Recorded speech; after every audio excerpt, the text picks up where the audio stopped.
Welcome to Mystic Realms Recap. Links are in the description below. Please show some love of the author and me. On to the show. In the blink of an eye, a sanctuary powerhouse fell powerlessly, unable to retaliate at all. Caradio was so frightened that his liver and guts seemed to be on the verge of falling apart. He actually turned around and tried to flee. Although sanctuary powerhouses were high and mighty like gods in the eyes of ordinary people, they were afraid of death too. In fact, they were even more afraid of dying than ordinary people. The more one had, the more afraid they were of losing everything. Sanctuary powerhouses were existences that stood at the peak of Anral. Regardless of their inherent life expectancy, their lifespan would be prolonged, so they naturally were even more afraid of losing everything compared to mortals. Hence, when watching his companion die, Caradio didn't even think of getting revenge or anything. Anyway, the other party was already dead. He wasn't willing to give up everything he had for the sake of a dead companion. As for the elites of the Sea Serpent clan, he didn't have time to think about them at all. In the eyes of sanctuary powerhouses, even those elites were considered nobodies who were only worthy enough of being cannon fodder. Caradio turned around and fled, but Lin Li did not intend to let him off the hook. He pointed the Helios scepter forward, and a magic palm instantly emerged from the void, stopping Caradio from leaving. Immediately afterwards, Caradio seemed to have collided with the palm, and he landed in the middle all of a sudden. Bang! With a muffled thud, the sanctuary powerhouse was actually crushed by the giant palm. The two sanctuary powerhouses died one after another, and the elites of the Sea Serpent clan couldn't care about continuing to surround the island. Of course, given their strength, they would no longer pose a threat to the Bellerophons without the help of sanctuary powerhouses. Even if they fought with all their might, what could they do if they didn't flee? However, the elites of the Sea Serpent clan soon realized that the space around them had been sealed at some point. Regardless of how hard they slammed their heads against the wall, and even when their heads began to bleed, they couldn't take another step forward. Everyone felt extremely hopeless because now that the two sanctuary level elders had died, what were the chances of survival for nobodies like them? At this moment, Lin Li stepped down from the deck of the Star and made his way to the island in the air, taking one step at a time. In fact, he wasn't interested in killing the nobodies of the Sea Serpent clan. Thus, he merely looked downwards and coldly said, "Relay my message to your great monarch. If he doesn't want the Sea Serpent clan to be erased from the endless ocean, you'd better behave yourselves." As Lin Li said that, the elites of the Sea Serpent clan also discovered that the power that sealed the space had also suddenly disappeared. However, despite facing such a situation, they did not run away in a moment of panic, for they feared that their behavior would make Lin Li displeased. Instead, they thanked him respectfully for sparing their lives before surging into the bottom of the sea and fleeing in all directions. The elites of the Sea Serpent clan naturally didn't think that Lin Li was joking. There was barely anyone who could contend with his power and ability to kill two sanctuary-level elders. After the army of the Sea Serpent clan retreated, Lin Li arrived in the center of the island and saw the Bellerophons who had been protected by Norfaller. The Bellerophons were no strangers to Lin Li, but they didn't expect that a big shot like Lin Li would pay so much attention to a small clan like theirs who didn't have much to offer. However, even though they couldn't figure it out, it was a matter of fact that Lin Li had saved them, and this wasn't the first time he had done so. Furthermore, Lin Li had long sent the vampire Norfaller to protect them. Hence, upon sight of Lin Li, the Bellerophons immediately knelt down on the ground and expressed their gratitude to Lin Li with a salute. Seeing this, Lin Li waved his hand. Immediately afterwards, a strong force made all the people of the Bellerophon clan stand up. He then asked, "Which one of you is the clan leader of the Bellerophons?" A Bellerophon with a golden conch hung in front of his chest immediately stepped forward and first bowed to Lin Li respectfully before saying, "Respected Master Flick, I'm Akana, the clan leader of the Bellerophon. Thank you so much for saving us when we were hopeless and in despair." Lin Li waved his hand with a faint smile on his face and said, "Clan leader Akana, you don't have to be so polite. I'm actually very interested in your abilities, but I didn't have the time to visit you previously, so I sent Norfaller to do so on my behalf." One ought to be glad or proud to hear that someone was interested in their abilities, but Akana looked rather helpless as he said, "You must be joking, President Flick. Our abilities are completely useless in this era. If there is anything you need us to do, we will certainly comply, but please don't have much hope." Over the past thousands of years, the Bellerophon were almost considered good-for-nothings among the various sea clans of the Endless Ocean. Thus, even the clan patriarch, Akana,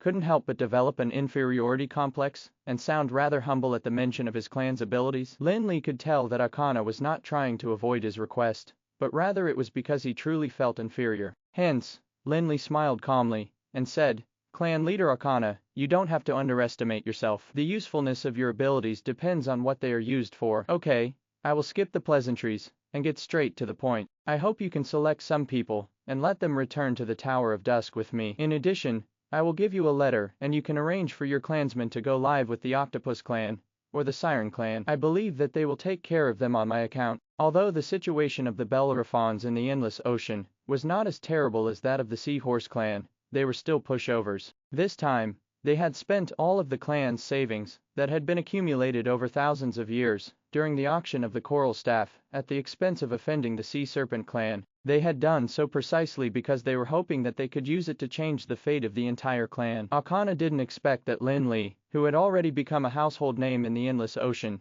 would develop an interest in the special ability of their clan. Besides, based on Lin Li's arrangement, it was obvious that he didn't just want to hire only a few Bellerophons. Otherwise, it wouldn't have been necessary for him to trouble the Octopus Clan and the Siren Clan for their sake. With the protection of the Octopus Clan and the Siren Clan, the Bellerophons would at least be able to live better lives than before, even though there might not be a drastic change in their quality of life. However, more importantly, being able to establish connections with Lin Li was a rare opportunity that many people dreamed of. Hence, as long as Akana was not a fool, he could not possibly refuse. He frantically nodded and exclaimed, "Thank you so much, President Fulik.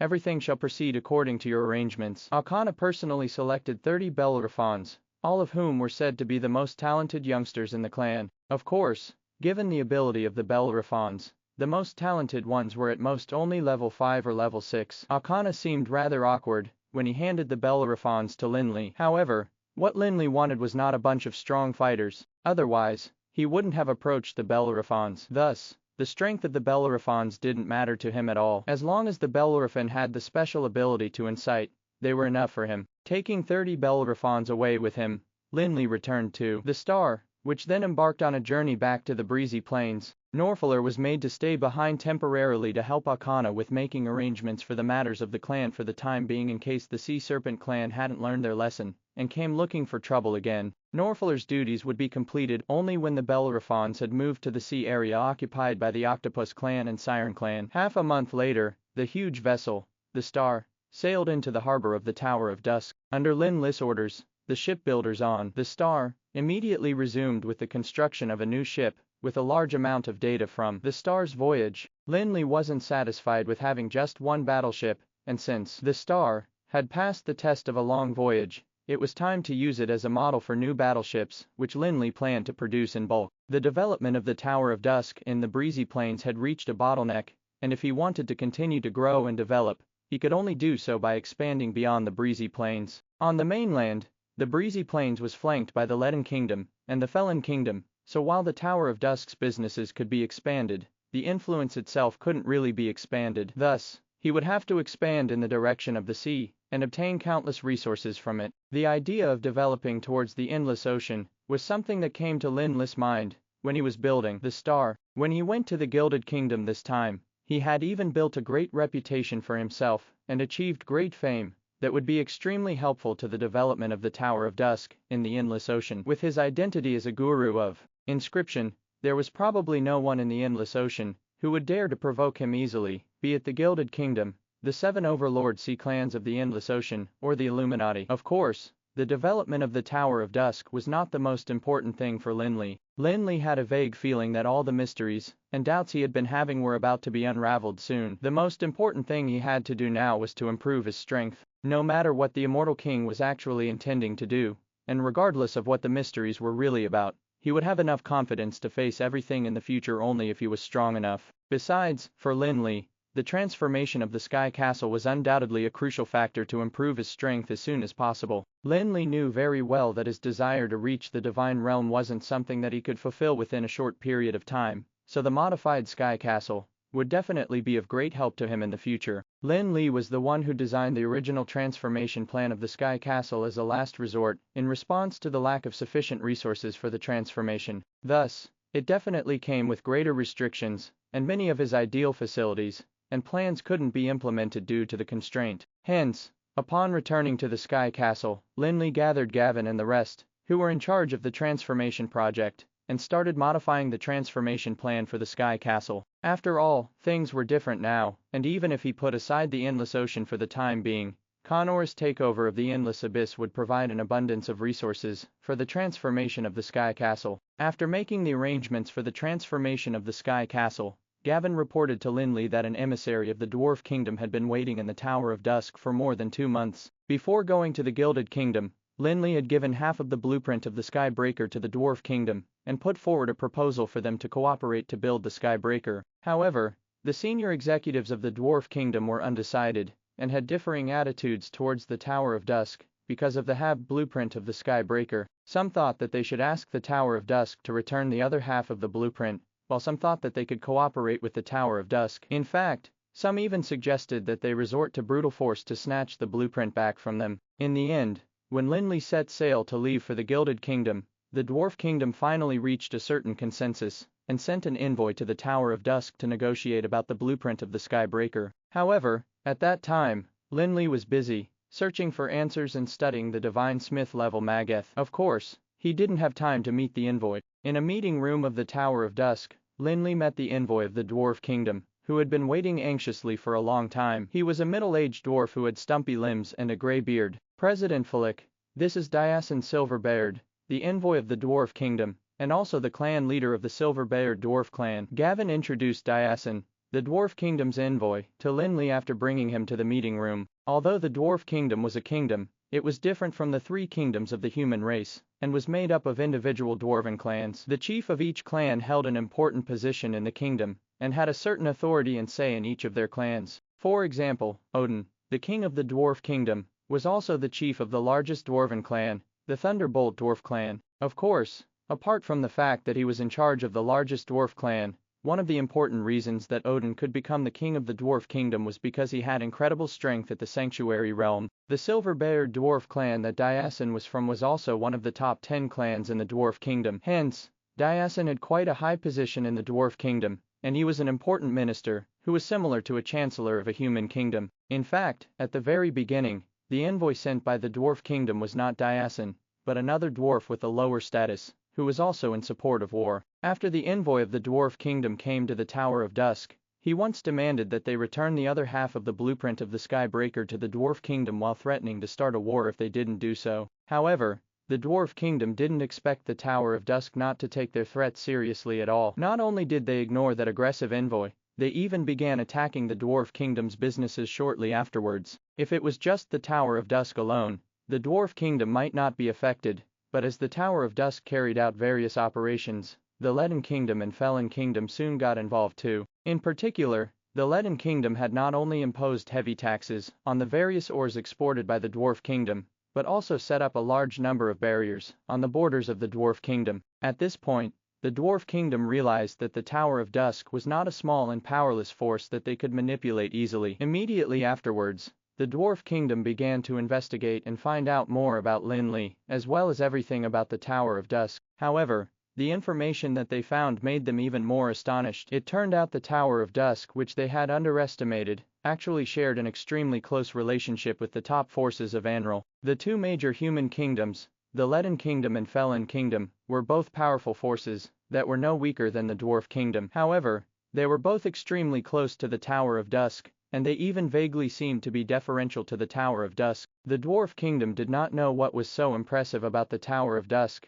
but based on the forces' attitudes towards the Tower of Dusk, they had no choice but to reconsider the attitude they should adopt when broaching the issue of the blueprint of Skybreaker with the Tower of Dusk. Hence, the Dwarf Kingdom immediately made the envoy retreat and sent Diason, who had a higher status, to the Tower of Dusk as the envoy in a bid to show the Tower of Dusk that they valued them too. However, the Dwarf Kingdom's approach did not make the people of the Tower of Dusk feel surprised at all. Instead, they continued to ignore Diason and made him wait somewhere. At the beginning, Diason approached Gavin, the acting person in charge of the Tower of Dusk, in a bid to talk to him about the blueprint of the Sky Breaker. However, he was faced with rejection again, and in the end, Gavin even chose not to see him again. Helpless, Diason had no choice but to stay behind in the Tower of Dusk's magic city. So far, he had been staying there for more than 2 months, and had almost been forgotten. Putting aside Diason's status in the Dwarf Kingdom, his identity as a smithing master earned him great respect everywhere he went, and he would be showered with praises too. However, in the Tower of Dusk, Dayasin was given the cold shoulder and neglected by everyone, which was a feeling that he hadn't felt for a long time. Fortunately, on this day, Dayasin got the news that President Flick of the Tower of Dusk had finally returned from the Gilded Kingdom. He was afraid that he would miss the chance, and he frantically thought of a solution to look for Gavin and request to see Lin Li. This time, Gavin didn't give him any more excuses, and after getting Lin Li's permission, he brought Dayasin to the meeting room. Although the Tower of Dusk had been established several years ago, and they had some commercial and trade relations with the Dwarf Kingdom, Dayasin was full of curiosity about who Lin Li was. In particular, after being ignored by the Tower of Dusk for such a long time, Dayasin was definitely full of resentment. Hence, when he followed Gavin over, he wanted to see what Flick, the person who could make the Dwarf Kingdom bow down, looked like. However, when he saw Lin Li, Dayasin suddenly felt as if he had been burned by fire, and he involuntarily dodged and looked away. Dayasin's heart started pounding rapidly too. It wasn't the type of palpitation that resulted from love at first sight, but rather one born from the shock of facing a terrifying figure. That's way too scary. How can the gaze of this young man be so terrifying? Dayasin had also reached the Sanctuary Realm a long time ago, and was considered one of the powerhouses of the Dwarf Kingdom. He'd never thought that he would one day be frightened by someone's gaze. A mere glance from Lin Li made Dayasin too scared to reveal a single trace of his resentment. As a sanctuary powerhouse, it was his first time sensing such fear. Besides, he couldn't muster a single trace of courage to resist it. It was an unprecedented feeling that he had never had before. After listening to Gavin's introduction, Lin Li smiled and said to Dayasin, "Nice to meet you, Envoy Dayasin. Please take a seat." Dayasin couldn't remember the process of himself sitting down at all, and only when someone brought a cup of tea to him and laid it down on the table did he come back to his senses. However, when he looked at Lin Li again after doing so, he intentionally avoided making eye contact with Lin Li before saying, "President Flick, I came here this time to speak to you regarding the Skybreaker blueprint that is currently in your hands." Lin Li had long heard from Gavin about the change in attitude of the Dwarf Kingdom during this period of time, so he didn't show much enthusiasm, and merely said with an indifferent nod, "I've previously sent an envoy to the Dwarf Kingdom regarding the blueprint of the Skybreaker. You may send some craftsmen here and build the Skybreaker together with us. In this case, you'll be able to get the construction method, while I'll be able to get what I want. That should be a fair exchange. However, you guys seem to have a different opinion." Lin Li's tone was rather calm and indifferent, but it sounded like the shocking rumbling of thunder to Dayasin. If he hadn't seen Lin Li and found out how terrifying he was, Dayasin would probably still have thought of bargaining with the Tower of Dusk. However, Dayasin now couldn't tell what level Lin Li's strength had reached, and he merely felt pure terror from his soul. He wasn't in the mood to bargain at all. At this moment, Dayasin couldn't care less about what he had been prepared to say. In fact, he even stood up subconsciously and said, "President Flick, you must be joking. After some careful consideration, we also feel that this is indeed a very good opportunity for cooperation. Well, I came over this time in hopes of finalizing the details of cooperation with the Tower of Dusk." Oh, Lin Li nodded, seemingly satisfied with Dayasin's attitude. He then pointed his finger at Dayasin's seat and said, "Please have a seat, Envoy Dayasin. You don't have to be so formal. We can have a chat whilst seated. Since you have no objection to this cooperation, I hope your craftsmen can arrive soon. I believe you guys are also very eager to find out the construction method of the Skybreaker as soon as possible." When Lin Li mentioned it, Dayasin finally realized that he had stood up, and he couldn't help but seem a little embarrassed. He had been living for a few hundred years, and had only ever felt this kind of fear and scruples in front of his father and teacher. After returning to his seat, Dayasin calmed himself down, and then said, "Please rest assured, President Flick, I will bring enough craftsmen here with me as soon as possible after I return. I hope that you'll keep to your promise, and not hold back." "Oh, don't worry, I don't intend to ask for a batch of half-finished products. Of course,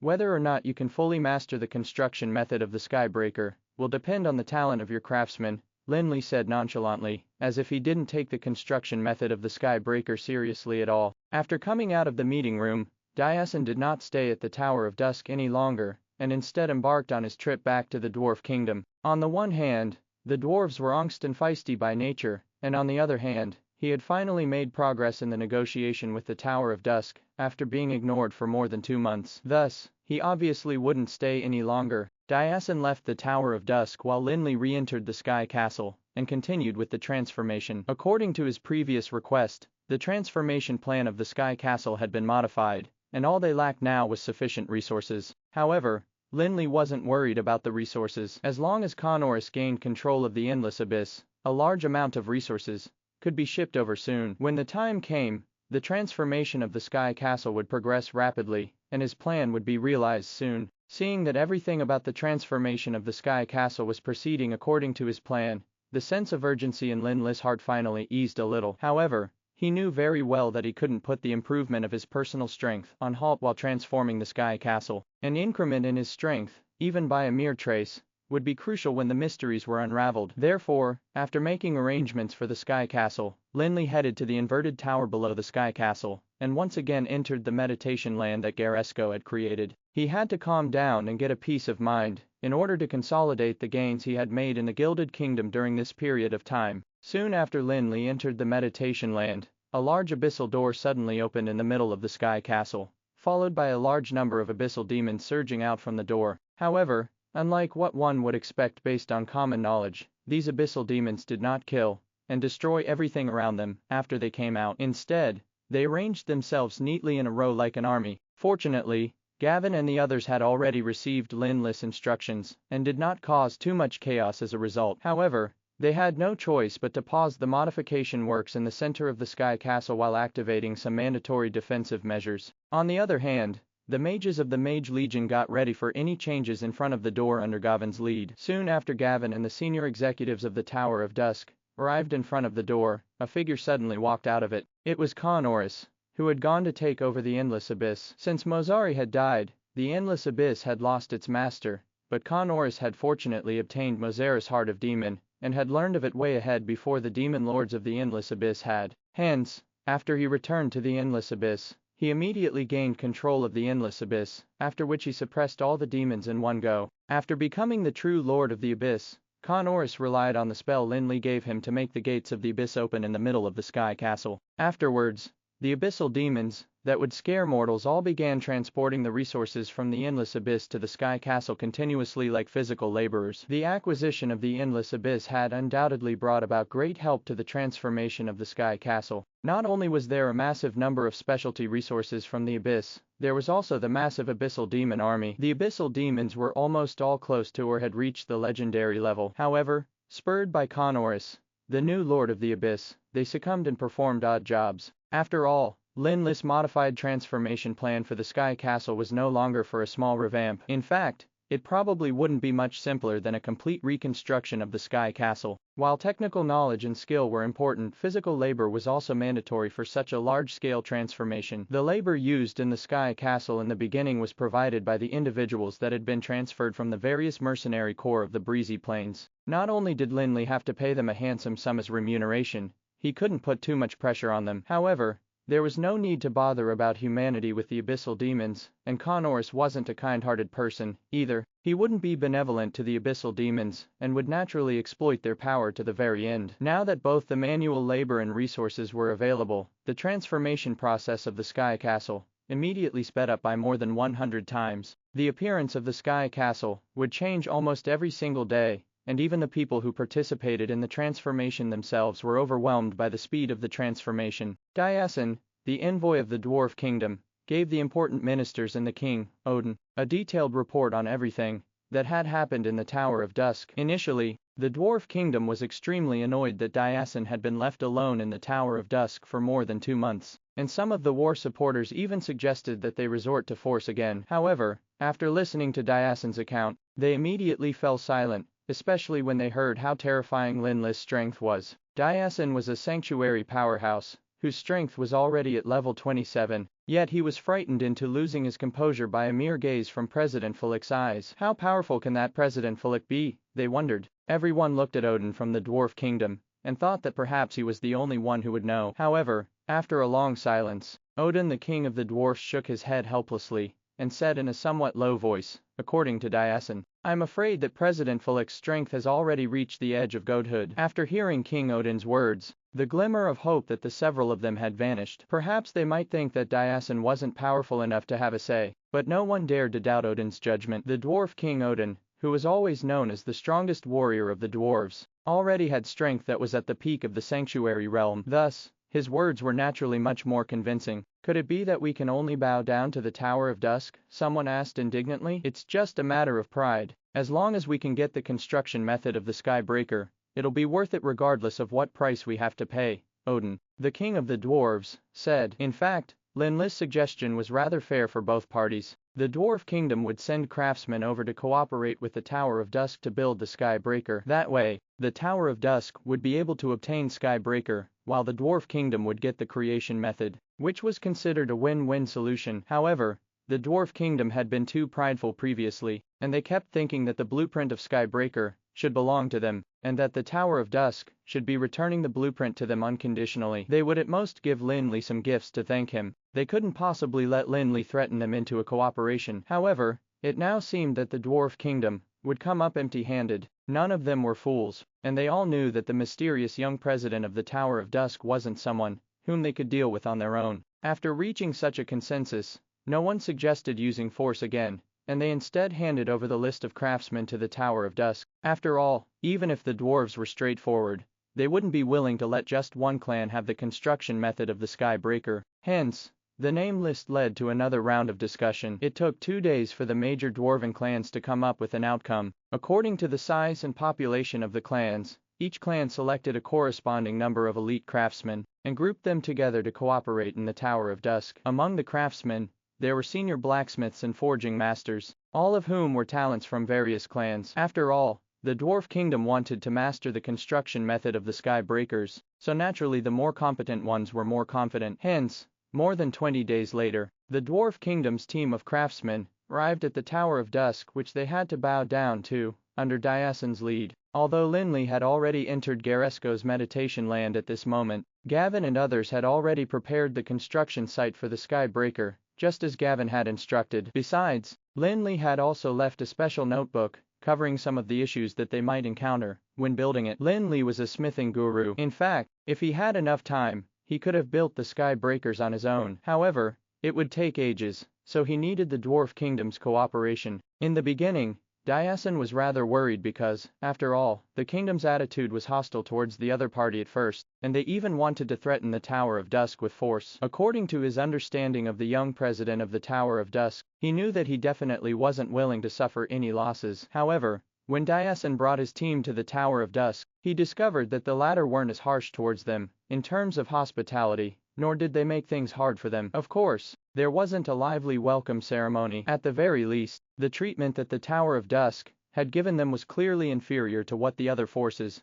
had given them in other places. Fortunately, before bringing his team there, Dyasan had already instructed all the craftsmen in advance, so none of the craftsmen of the Dwarf Kingdom had stood out to complain. Actually, dwarves were not too concerned about other aspects as long as they had enough ale to drink, because the other aspects didn't really matter to them, even if they had to stay in pigsties. Without giving the dwarven craftsmen much time to rest, Gavin brought the construction plan of the Skybreaker over, and began delegating the tasks with Dyasan's assistance. Lin Li divided the construction plan of the Skybreaker into a few steps. Thus, even though the dwarven craftsmen had never built a Skybreaker before, they could build a real one as long as they adhered strictly to the steps of the plan and the instructions. It was actually similar to the production at an assembly line. Hence, it helped with increasing the speed of construction. After the smithing master Dyasan got hold of that plan, he got a great shock because he could tell from the plan that Lin Li's attainments in the field of forging had reached a shocking extent. At this moment, Dyasan recalled the investigation that he had made on the Tower of Dusk previously. Apart from potions, another mainstay of the Tower of Dusk's business was the forging of magical weapons and magical equipment. Besides, the magical weapons that the Tower of Dusk produced were all famous among humans, and in fact, they were starting to overtake the Dwarf Kingdom's position in the market of magical equipment. Although equipment wasn't the main business of the Dwarf Kingdom, the sales proceeds of fine master-level equipment would usually be on par with the income from selling hundreds and thousands of pieces of equipment. However, it was undeniable that the quality of the system equipment was still a crucial factor in determining one's competency in forging. At the very least, the Tower of Dusk had a good grasp of the concept. In the beginning, Dyasan and the senior managerial executives of the Dwarf Kingdom thought that the cooperation with the Tower of Dusk was just meant for obtaining the construction method of the Skybreaker. But now Dyasan had a vague feeling that what he and the others could obtain from this cooperation seemed to be far beyond that. With the construction of the Skybreaker, the Tower of Dusk could be said to be progressing in all three projects, namely the transformation of the Sky Castle, the construction of the Sky Breaker, and the large-scale construction of battleships at the coastline. Even though the Tower of Dusk ruled the breezy plains and had a strong financial power in the past, they would have been overwhelmed by a three-prong revamp as such. However, with the huge resources of the Endless Abyss, none of the forces in the breezy plains dared to be a burden to the Tower of Dusk. Thus, all the construction processes were advancing in an orderly manner. In the blink of an eye, a full year had passed since Lin Li entered the meditation land. In the past year, there had been huge progress in the ongoing projects of the Tower of Dusk, in accordance with Lin Li's instructions. Firstly, the construction of the Sky Castle had already undergone a complete transformation. Under the massive support of huge resources, it had not only become more suitable for human manipulation, it was also significantly more powerful than before. Its power was beyond just a certain aspect, and there were drastic changes in all aspects. In terms of the weapon system, Lin Li brought more than 2,000 magical crystal cannons back from the Gilded Kingdom. Apart from a few hundred that were reserved for the future fleet of battleships, the rest were all installed on the Sky Castle. There were more than 1,000 magical crystal cannons, and although it would be a bit exaggerated to say that they would be like 10,000 cannons firing together,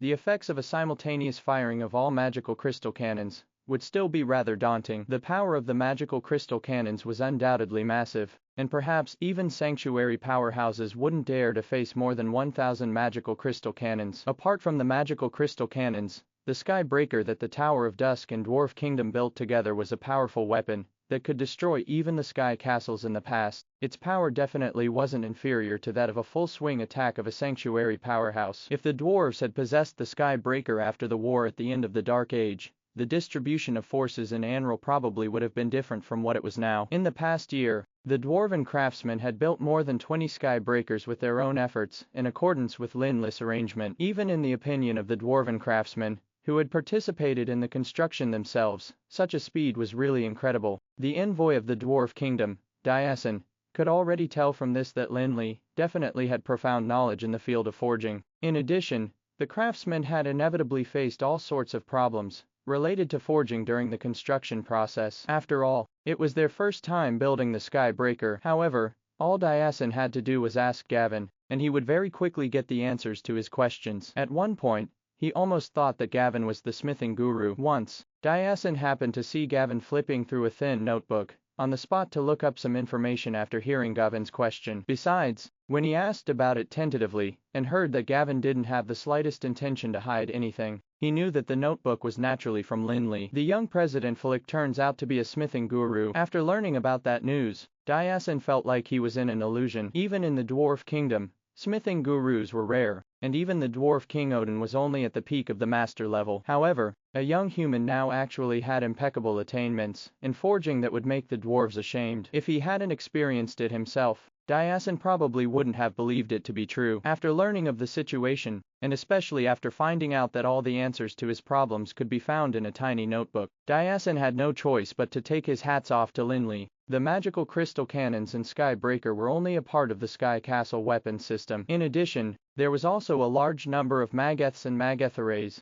The inscribers of the Octopus clan that Lin Li had brought here with him had a large treasured collection of inscription notes, which were the very same ones that he had made when he was studying the Divine Smith level mageth. In order to study the mageth left behind by the Immortal King, Lin Li had organized almost all the theoretical knowledge of inscription to a greater depth. In fact, the notes taken by the inscribers of the Octopus clan were only a small portion of the content that Lin Li had casually written. However, the inscription knowledge contained in the notebook was enough to make the inscribers of the Octopus clan value it like a treasure. In fact, when reading the notes, they even washed their hands before going through each page carefully as if it was a pilgrimage. With those notes, the tasks that Lin Li had delegated to the Octopus clan proceeded smoothly. While completing those tasks, the inscribers of the Octopus clan could clearly feel that their inscription attainments had improved by leaps and bounds. In just a year's time, the inscribers of the Octopus clan set up tens of thousands of mageths and magic arrays in the Sky Castle. However, the level of the mageths of the mageth arrays was not that high. They were basically at the advanced level, or master level and above. Of course, even though those advanced and master level mageths were enough to make everyone dumbfounded, they were not good enough for the Sky Castle that Lin Li had imagined. However, when Lin Li came out from the meditation land, He could completely combine these mageths and mageth arrays through the special aspects that he had mastered, turning them into a terrifying existence that wasn't inferior to divine smith-level mageths. When the time came, the massive power of these mageths of the Sky Castle would definitely not be any inferior to the magical crystal cannons and Skybreaker. The magical crystal cannons and Skybreaker were considered long-range weapons of the Sky Castle, while the combined mageths drawn by the inscribers of the Octopus clan were mid-range weapons. Thus the Sky Castle was equipped with both long-range and mid-range weapons, so they didn't have to worry about any blind spots in their attacks. With powerful means of attack came the need for greater power. Otherwise, once the Sky Castle faced a powerful enemy, they would only face a major loss when attacking the enemy. In fact, the Sky Castle might be destroyed by the enemy before it could even launch a powerful attack. In the legends of the Dark Age, a Sky Castle was known as the city that would never fall. However, during the war at the end of the Dark Age, this myth of the Sky Castle being indestructible was debunked by the rebellion alliance led by Garesco. On the other hand, Lin Li really wanted it to be indestructible, so he did not neglect the defense system while creating a powerful weapon system during the transformation of the Sky Castle. The original defense system of the Sky Castle was the canopy that enveloped the entire city, which allowed the Sky Castle to survive the constant bombardment of the terrifying nether storms during the thousands of years it spent in the endless void. Thus, it showed that the power of the canopy was considered very rare in this world. However, Lin Li wasn't very satisfied with the defensive power of the canopy. Although Lin Li didn't know what kind of enemies he would encounter in the future, he could tell from Garesco's prophecy, as well as the information from Rog, the high priest of the Darkness Shrine, that the mission Garesco had left for him definitely wasn't going to be simple. Seal the spatial rifts. Lin Li didn't think that the mission that Garesco had left for him would really be that simple. When he was an archmage, he didn't see the problem with the so-called mission, because he didn't have much knowledge of magic. Thus, he took it for granted that as long as he reached Sanctuary Realm, he would be able to seal the spatial rifts that posed a threat to the existence of Anril. However, with the enhancement of his strength, Lin Li no longer had the same thoughts as he did back then. In fact, he even doubted the authenticity of the mission as he felt that it was just an excuse for Garesco to use him to enhance his abilities. After all, in Lin Li's opinion, Garesco's strength and abilities were already becoming clearer and clearer. If Garesco could even suppress those gods and make them his slaves, how could he possibly be unable to seal those spatial rifts? However, Lin Li still couldn't figure out Garesco's reason for doing so, and he wondered if it was really for the sake of returning a favor to him for the Immortal King's sake. At least from Lin Li's point of view, Garesco had really put in a great deal of effort to return this favor. In hindsight, Lin Li realized that it seemed that every step he had made in Anril was according to Garesco's arrangements. For example, the time when he met the vampire, Norfaler, in the underground palace of the High Elves, followed by his acquisition of the debris of the stars, Holy Light. For example, the 3 undead lords guarding Osric's mausoleum in the Shadowglen, as well as the deal he made with Garesco. Towards the end, he even obtained the Book of Eternity, the key to the Inverted Tower, and the so-called mission to save Anril. The traces of Garesco's deliberate arrangements were becoming more and more obvious. However, at that time, Garesco's arrangements seemed to have become more reasonable, and he even seemed to be portraying the image of a savior. When Garesco's shadow said below the cursed island that everything was for the sake of returning a favor to Lin Li for the Immortal King, Lin Li began to develop a strong suspicion and doubts regarding the matter. Perhaps Garesco knew that, when Lin Li came to the cursed island, the so-called mission to save Anril might not be a reason enough to continue to spur Lin Li to strive to improve his strength. Lin Li was particularly skeptical about the returning of the favor. Did the Immortal King transmigrate him into this world and train him into becoming an expert that was near the level of the gods just because he had stolen his hunter avatar? For someone like Lin Li, who used to be an ordinary person, becoming powerful and gaining a long lifespan was indeed a very generous gift. However, with the strength of the Immortal King or Garesco, they could easily bestow such qualities on a person, and there wasn't a need to put Lin Li through such a troublesome arrangement at all. Of course, it could also be said that Garesco was really just too generous, and thus decided to put Lin Li through this training to become a true powerhouse. Hence, he chose not to let Lin Li obtain everything easily. However, regardless of how he looked at it, Lin Li had a feeling that the enemy he was going to face would definitely not be a simple spatial rift, or some prehistoric magical beasts in the spatial rifts. Hence, Lin Li couldn't afford to make any mistake, or tolerate a single defect in the transformation of the Sky Castle, and strove to make the offensive and defensive systems as capable as possible. Hence, in addition to the canopy, Lin Li also tried to use the 2 Trees of Eternity to enhance the defensive system of the Sky Castle. The 2 Trees of Eternity might have only been planted in the Sky Castle for a few years,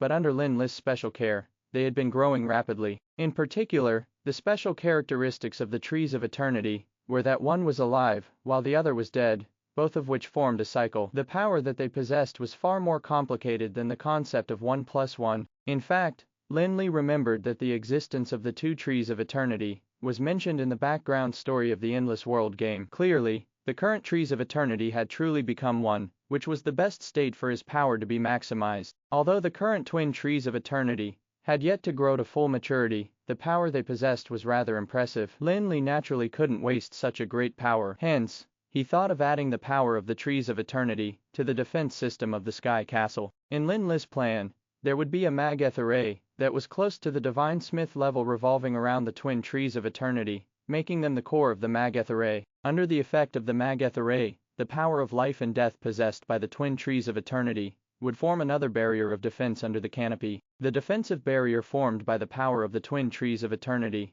would be far tougher than the canopy, and destroying it would be akin to destroying a world. Even those powerful deities probably wouldn't be able to break through it with a single blow. Those with strength below the divine realm would not even be able to break through the layer of defense. More importantly, with the growth of the twin trees of eternity, the power of the defensive barrier would continue growing. Once the twin trees of eternity grew to maturity, the power of the defensive barrier would be so massive that even the gods couldn't break through it, thus allowing the Sky Castle to become a city that truly never falls. However, during the year that Lin Li spent in the meditation land, the defensive mage array of the twin trees of eternity was still only the most basic part of the defense system, which was completed by the inscribers of the Octopus clan. After coming out of the meditation land, Lin Li still had to link the basic mageths to complete one of the most crucial steps of the mageth array. With powerful weapons and a strong defense, he now had to go on to create a variety of auxiliary systems, such as the conquering mageth, that could instantly enhance the strength of the occupants in the Sky Castle by hundreds of times,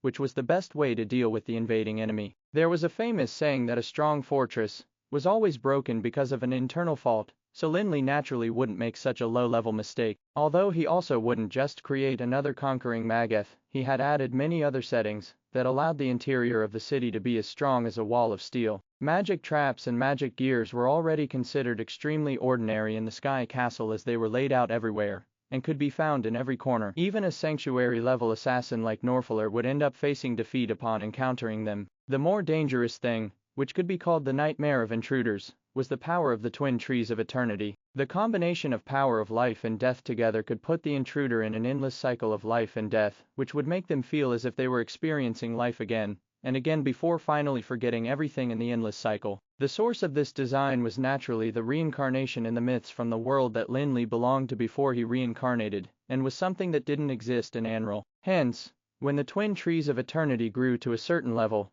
it would probably be unable to break free from the cycle of reincarnation easily even if the divine flames were to enter it. After the transformation this year, the construction according to the modified transformation plan that Lin Li had left behind was basically completed. However, all the people involved in the transformation discovered that the Sky Castle didn't seem to be complete even though all the works had been completed. It was as if something very important was still missing. Gavin and the other senior members of the Tower of Dusk gathered together more than once to carefully study the transformation plan left behind by their president, Lin Li, in a bid to determine if they and others had missed something. They all knew how important the transformation of the Sky Castle was to Lin Li, and they would be huge sinners if they were to cause any ensuing dire consequences because of their negligence. However, Gavin and the others had studied the plan Lin Li had left behind no less than 100 times, and it was simply much more detailed than the High Elves print. However, they hadn't found the real cause of everything. Pangs of panic and anxiety engulfed them. Gavin and the others came to the entrance of the meditation land in the inverted tower of the Sky Castle on the day Lin Li asked them to come. They waited there for Lin Li's return. Finally, when Gavin and the others were waiting anxiously, a light vortex gate slowly opened in front of them, while Lin Li slowly walked out of it. Gavin and the others were at most at the legendary level, so no one could see which level Lin Li's strength was at. However, Lin Li knew very well that after the past year of comprehension, he had gained enough confidence to challenge the three arbitrators. Even when Lin Li reached the sanctuary realm, the strength of the three arbitrators of the sanctuary realm was still vague to him, and he felt as if he was standing at the foot of a mountain while looking up at a mountain peak in the clouds. However, he could now sense what the level of the strength of the three arbitrators was at. However, Lin Li still hadn't taken the final step, and thus hadn't been able to ascend to the legendary divine realm. After the past year of enlightenment, Lin Li felt that he was already at the peak of the sanctuary realm, which didn't seem to be far from the divine realm. According to the general law, the so-called advancement actually required the accumulation of mana to a certain degree, which was a qualitative change. For example, the accumulation of mana to a certain standard would allow an archmage to advance from level 18 to level 19. On the other hand, level 19 archmages, who advanced to level 20 legendary mages, would have accumulated enough mana to result in a qualitative change to advance to the legendary realm. However, in the past year, Lin Li had been continuously absorbing mana in the meditation land. In fact, he even felt that his mana had been improved by dozens or even 100 times compared to when he entered a year ago. However, even then, he still couldn't reach the divine realm, as if he had never been able to let his mana fill his body. Considering that he had already spent a year in the meditation land, Lin Li had no choice but to put aside his eager intentions to break through and come out to continue with his transformation plan for the Sky Castle. Seeing that Lin Li had walked out, Gavin and the others immediately went to greet him. After bowing to him, Gavin told Lin Li about the problems that they had encountered with a guilty expression. However, after listening to Gavin's story, Lin Li laughed nonchalantly and waved his hand. "This is not your fault. According to my plan, the Sky Castle is indeed still only a half-finished product. Gavin, how is the construction of our battleships at the port?" Lin Li's words made Gavin and the others finally feel relieved, but they couldn't imagine that the transformed Sky Castle was actually still just a half-finished product. They wondered, in that case, how powerful will the completed Sky Castle be after it has truly been transformed? "President, I received a report a few days ago that we already have 30 battleships that are at the same level as the Star after the past year of construction. Furthermore, all of them have passed the navigation test." Gavin didn't have time to dwell on the issue of the Sky Castle, and hurriedly reported to Lin Li about the construction of the battleships. 30 battleships, huh? That should be enough. Lin Li nodded in satisfaction when he heard that result. 30 battleships didn't seem like a staggering number. Even the naval forces of Leaden Kingdom and Felon Kingdom had several, or more than 10 times this number of battleships. However, these 30 battleships were all created based on the Star, and the power of a single one of them was great enough to even defeat a fleet of the Gilded Kingdom. What more that of 30 of them? 30 such large battleships built in 1 year was such a powerful naval force. Even if they couldn't dominate the endless ocean, they could at least have a place among the various forces in the endless ocean. Acquiring such a strong naval force in a year might sound exaggerated, but not all forces were able to enjoy the support of the vast resources of the endless abyss. Even the Gilded Kingdom, which had been developing in the endless ocean for thousands of years, could not have as many resources as there were in the endless abyss. Okay, gather all the mages of the Mage Legion, and put aside the report on the transformation project of the Sky Castle for the time being. I have more important things to do. Seeing that Gavin was ready to report to him about the progress they had achieved in the past year, Lin Li stopped him. In fact, as soon as he came out of the meditation land, he had already scanned through the entire Sky Castle with his massive mental strength. Since he was well aware of the situation of the Sky Castle, he didn't think it was necessary to continue listening to Gavin's report as well. Afterwards, Lin Li arrived at the central square of the Sky Castle, where the mages of the Mage Legion quickly gathered under Gavin's instructions. Lin Li had spent a year in the meditation land trying to comprehend something, while the mages of the Mage Legion had also made progress. The Mage Legion of the Tower of Dusk was composed entirely of legendary mages, thus making them a powerful team that no force could belittle in Anral. After the mages of the Mage Legion gathered, Lin Li reached out and formed a spatial rift in the air at the side, leading the mages directly to a port city on the coast of the breezy plains. The newly built port city was named Lin Li City and was built by the Tower of Dusk in the past year mainly to provide logistical support for the fleet of the Tower of Dusk. The 30 battleships of the Tower of Dusk were docked at La City, while the Star became the training vessel for new sailors. It also served as a patrol ship, so it wasn't docked at the port. After Lin Li arrived at the port of La City, he immediately ordered the fleet to get ready to set sail. Although the sailors of the current fleet of the Tower of Dusk were newly hired, and there weren't enough to fully crew the battleships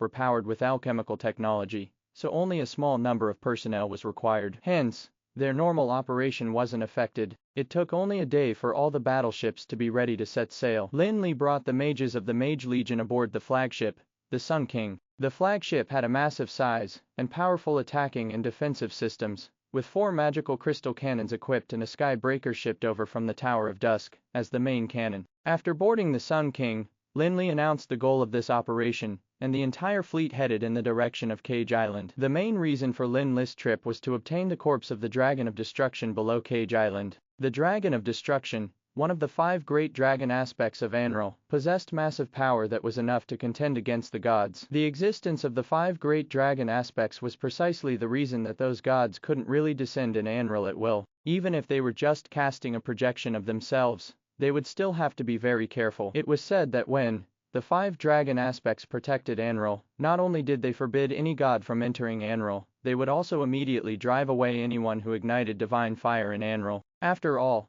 the power of the gods posed a threat to the balance of Anral, which was also the reason that the 5 dragon aspects were called the Guardians. However, no one was certain if the 5 dragon aspects had done so really for the sake of maintaining the balance in Anral, or if it was because they treated Anral like the backyard of their home. However, no matter what, the existence of the 5 dragon aspects had indeed allowed Anral to avoid the control of the gods during those arduous years. The fact that they could constitute such a huge deterrence to the gods showed how terrifying the power of the 5 dragon aspects was. It wouldn't be overboard to say that they were above the gods too. Unfortunately, such powerful dragon aspects had died at the hands of the immortal king. However, even if they died, the mightiness and power of a dragon aspect were not to be belittled. Even the basic abilities of the Dragon of Destruction's corpse had terrifying power that was near the power of the gods. In the beginning, the corpse of the Dragon of Destruction almost destroyed the powerful Gilded Kingdom. If it weren't for the ancestors of the kingdom, who found the seal left by the immortal king on Cage Island,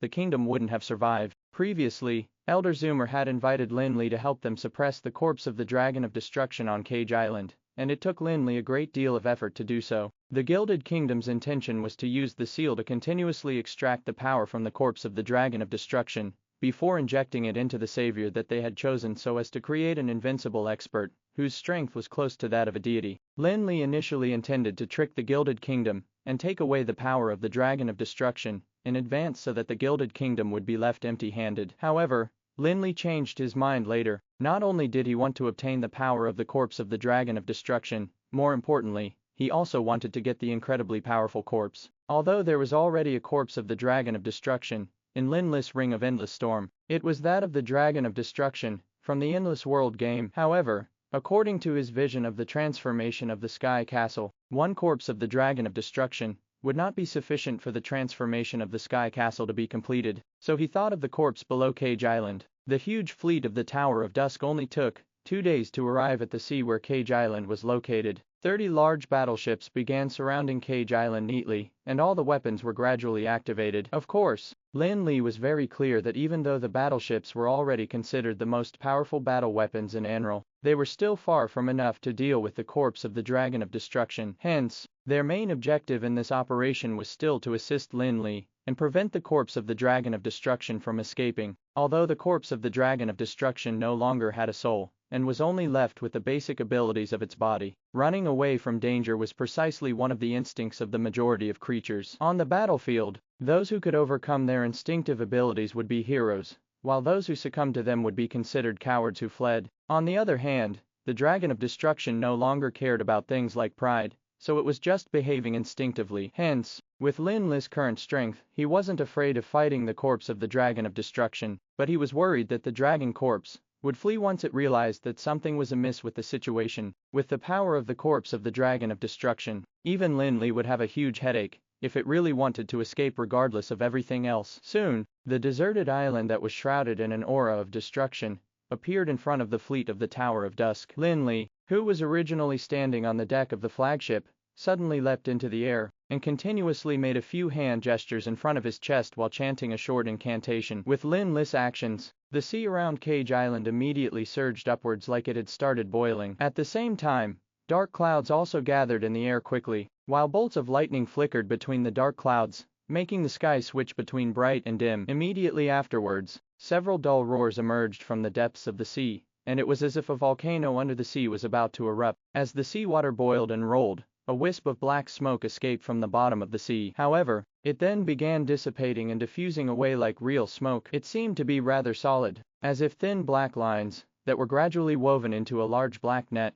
between the surface of the sea and the clouds. Cage Island, on which there were still traces of the last battle, also began to shake violently at this moment. and rocks began rolling down into the sea vigorously without stopping. In the center of the island, a crack that resembled the mouth of a giant beast began spreading open, and a mass of thick black gas gushed out of the crack. There was a massive shadow that covered the sky behind the black gas. Its wings made the broken island seem extremely small. The battleships, which could be said to be the largest ones in Anral, looked just like ants that could be overturned as long as the massive shadow sneezed. Lin Li looked at that huge figure and muttered under his breath, "Dragon of destruction, come and make my sky castle even more perfect." What Lin Li wanted was a complete and powerful corpse of the Dragon of Destruction, not a dragon corpse that had been drained of its power and was already close to decomposing. Hence, instead of taking the power that had been extracted by the seal, he reversed it and channeled the extracted power back into the dragon corpse. That was also the reason that Lin Li had brought the fleet over. Otherwise, he could have just drained all the power out of the dragon corpse using the seal before taking the corpse away with ease. However,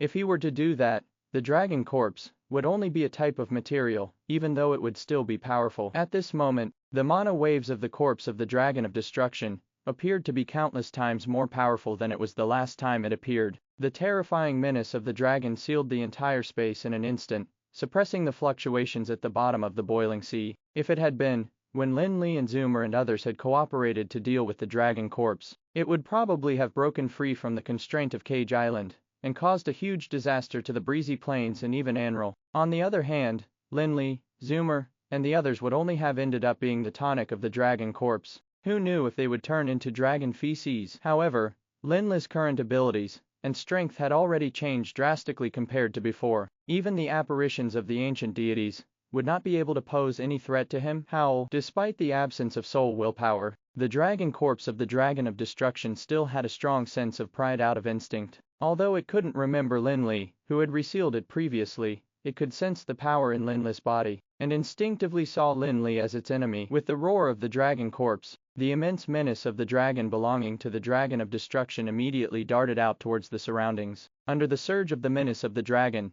ripples that were visible to the naked eye appeared in the space, and the surface of the water seemed to have become wrinkled. However, when Lin Li was facing the dragon corpse of the Dragon of Destruction today, he was completely unaffected by the menace of the dragon. Although he had yet to ascend to the divine realm, he already had a considerable understanding of the power of the divine realm. The menace of the dragon corpse was no longer that of a dragon of destruction, but the fluctuations resulting from the lineage of the dragon corpse. It was actually far worse than the might of the gods, let alone compared to the dragon of destruction. Looking at the roaring dragon corpse, Lin Li seemed to be rather relaxed as he merely pointed the Helios scepter forward gently. In an instant, a layer of white frost dashed towards the dragon corpse. It seemed to be 1,000 miles of ice spell, but if one were to look closely, they would find that each particle that made up the frosty wave was a rune that shone brightly with the light of laws. Besides, the runes in the frost wave were not identical. Apart from the runes of the laws of ice, there were also that of many other basic laws of time and space. Before the frost wave reached the corpse of the Dragon of Destruction, it was already covered in a layer of white frost, and even the dragon's breath had turned into cold air that was like fog. Although the dragon corpse only had its basic physical instincts left, it could also feel the threat of the frost wave at this moment. The huge fleshy wings on the back of the dragon corpse flapped twice, and a mass of thick black mist rolled outwards of its body towards the frost wave that covered the sky. At the same time, the dragon corpse pulled a move that made Evrion's jaw drop. It actually turned around to flee without hesitation. The pride of a wyrm was not to be desecrated, and even the corpse of a dragon would be instinctively prideful. As a former dragon aspect, it was definitely prideful by nature. However, at this moment, the dragon corpse had merely touched Lin Li once, and they had yet to even fight each other, yet it decided to forego its pride and fled without putting up a fight. What a huge shame. Azardus, who had been sealed in the dragon crystal of the Dragon of Destruction, felt a strong urge to jump out and teach the disgraceful dragon corpse. Even though the corpse was, technically speaking, the corpse of the Dragon of Destruction from Anral, Azardus couldn't tolerate such spineless behavior from it. At this moment, the people on the Dusk Tower fleet couldn't care less about lamenting about Lin Li's power or the dragon corpse's cowardice. According to Lin Li's previous arrangements, all the weapons on the battleships were pointed to the sky, and several mana cannons began blasting all at once, forming a mana net in the sky. Despite the strength of the dragon corpse, even the powerful magical crystal cannons could barely injure the corpse. However, Lin Li did not expect the firepower of the battleships to be able to injure the dragon corpse, but rather he was only expecting it to delay the target. Besides, if the power of the magical crystal cannons could really destroy the dragon corpse's defense, Lin Li probably wouldn't have allowed the battleships to join the operation. After all, Lin Li wanted a complete dragon corpse, not one that was battered with wounds. The dragon corpse had no intention to dodge the light net woven by the mana cannons at all, and instead collided with it using its strong physical body. Clearly, according to the instinctive judgment of the dragon corpse, the magic spells that Lin Li cast behind him were far more threatening than the light of the cannons. Although the light of the mana cannons could not really hurt the dragon corpse, its might had indeed made the dragon corpse stagnate a little. Behind the dragon corpse, the Helios scepter that Lin Li was holding immediately flashed with a ray of light, and the frosty wave was immediately divided into countless bands of light that wound towards the huge dragon corpse. At the same time, those particles composed of runes in the gigantic frosty wave changed too. They condensed into several mageths, and it looked as if each band of light was a mageth array composed of countless mageths. This was no longer the power of magic or even simple nomological power, but a mysterious power that seemed to be close to the divine realm. After all, the dragon corpse was no longer the actual dragon of destruction. Apart from its strong physical body and combat instincts, its competency in magic was, in fact, inferior to that of a mage apprentice. The power exerted by Lin Li was so overwhelmingly massive that even the great demon deity Mozari couldn't resist it,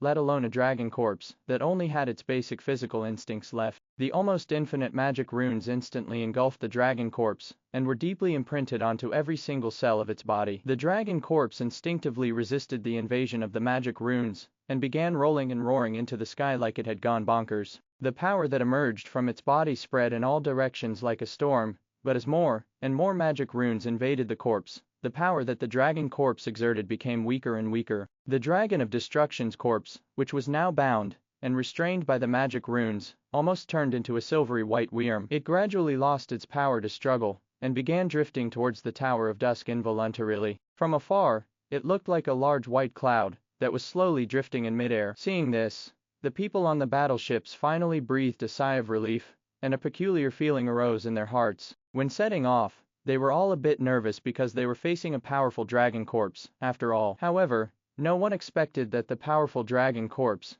would be so helpless in front of their president, Lin Li. Although the people of the Tower of Dusk had almost blind trust in Lin Li's strength and thought that no enemy would be a match for him, it would still be a battle after all. Thus, no one expected the battle to end before it even began. However, at this juncture, the dark clouds in the sky which seemed to have solidified suddenly came to life again as they started moving. Immediately afterwards, a huge vortex emerged in the middle of the clouds like a palm that seemed to be piercing straight through the endless void and towards the dragon corpse below. HMPH. Seeing this situation, Lin Li's expression did not change in the slightest, and he merely humphed coldly before turning to look at the void deep within the vortex. As Lin Li humphed, the giant palm that grabbed at the dragon corpse was suddenly fixed in space like it was being roasted in flames. Masses of black gas spread from the giant hand and claws, which had now begun to become illusory and warped after a large amount of black gas was dispersed. Lin Li raised his hand, on which he was wearing the Ring of Endless Storm, and pointed it at the floating dragon corpse. A gigantic six-pointed star array appeared in mid-air below the dragon corpse, and gradually enveloped the dragon corpse. In the blink of an eye, the massive dragon corpse disappeared in mid-air without a trace. After putting away the dragon corpse, Lin Li rubbed the Ring of Endless Storm on his hand while looking at the void in the distance. He coldly said,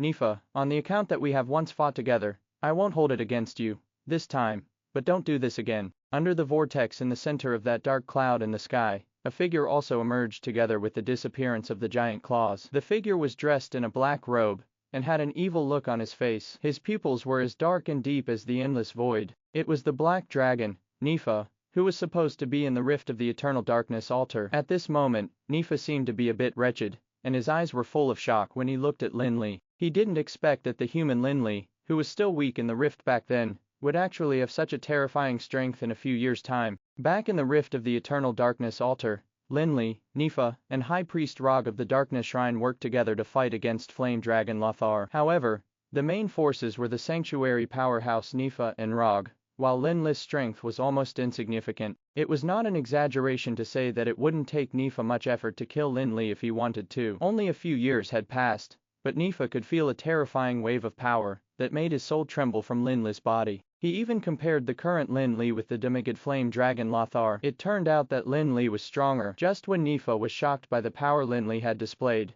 a violent roar was suddenly heard in the distance. With that roar, the dark clouds in the sky were split in half by a flying line. There was a figure flying at the front like a bolt of lightning. Tutankhamun. Before the figure came close, Nifa had already recognized his identity. It was his brother, Tutankhamun. He glanced at Lin Li helplessly, and did not dare to say anything. Instead, he turned around and transformed into a ray of black light that darted into the vortex above his head. Nifa had been hiding in the large rift in the eternal darkness altar. On the one hand, it was because he had fallen for Garesko's trick, and on the other hand, it was because Tutankhamun was outside. Although the two of them were considered brothers, and their strength was considered to be on par with each other, Tutankhamun knew of some methods to suppress Nifa's power, which were left behind by Garesko. This time, Nifa felt the breath of the Dragon of Destruction, and was brave enough to emerge from the crack in hopes that he could beat Tutankhamun to get the lineage of the Dragon of Destruction. Unfortunately, he never expected to meet Lin Li here. Moreover,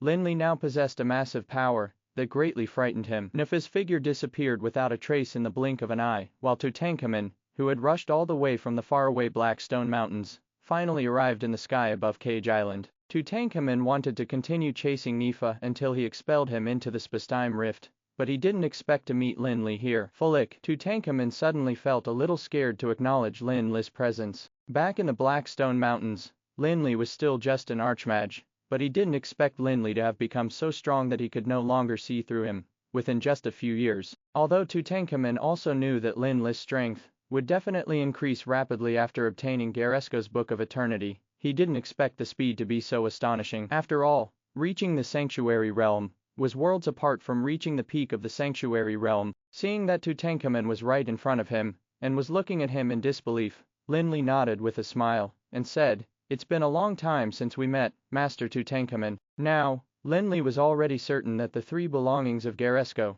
that Tutankhamun had given him actually had very little to do with any test, but rather it was just Garesko's deliberate arrangement. However, at the beginning, Tutankhamun was rather nice to Lin Li, even though he was already a sanctuary powerhouse, while Lin Li was only an archmage at that time. At this time, Tutankhamun had also confirmed Lin Li's identity, and the look of surprise on his face became more and more exaggerated. He sized Lin Li up for a long time before exclaiming in shock, "It's really you, Fulik. I didn't expect you to have reached such a high level. The person Garesko chose is really not simple." Lin Li smiled without saying anything regarding this matter. Instead, he said, "I've already given Nifa a warning, and he should have returned to the Spastime Rift by now. You don't have to go look for him again." Lin Li once thought that he might have been lucky to have been chosen by Garesko, but after discovering some secrets, he felt like he had been used as a pawn. Lin Li hated that feeling. Well, no one liked being treated like a pawn, even if it was a very important pawn. At Lin Li's invitation, Tutankhamun came to the fleet's flagship. While the fleet was returning,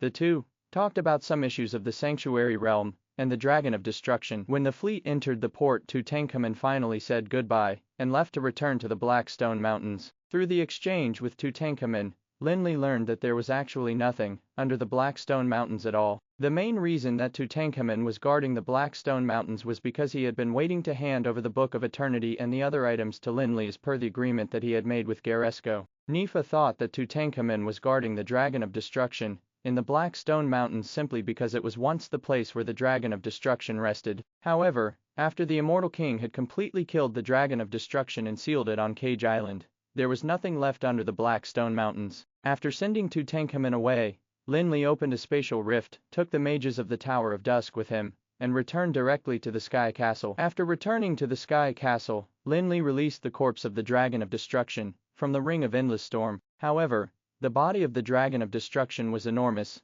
and not any worse than the Sky Castle. If he were to really place the dragon corpse into the Sky Castle, it would probably crush many buildings. Thus, Lin Li used some means to make the large dragon corpse float in the sky above the Sky Castle, making it part of the scenery of the Sky Castle. Afterwards, Lin Li called Gavin and the others to come over again. He then informed them of the next transformation plan for the Sky Castle. At this moment, Gavin and the others finally knew why the Sky Castle still looked like a half-finished product. It turned out that there was really a very important step that was missing. Here's the next transformation plan for the Sky Castle. Next, I have to enter the meditation land for a while, so I'll leave the transformation of this sky castle to you. After handing over the transformation plan of the sky castle, Lin Li got ready to enter the meditation land, again to continue working on becoming stronger. However, after hearing Lin Li say that he would have to enter the meditation land again, Gavin and the others couldn't help but get a little anxious as he frantically said, "President Flick, this dragon corpse is so powerful. With our current abilities,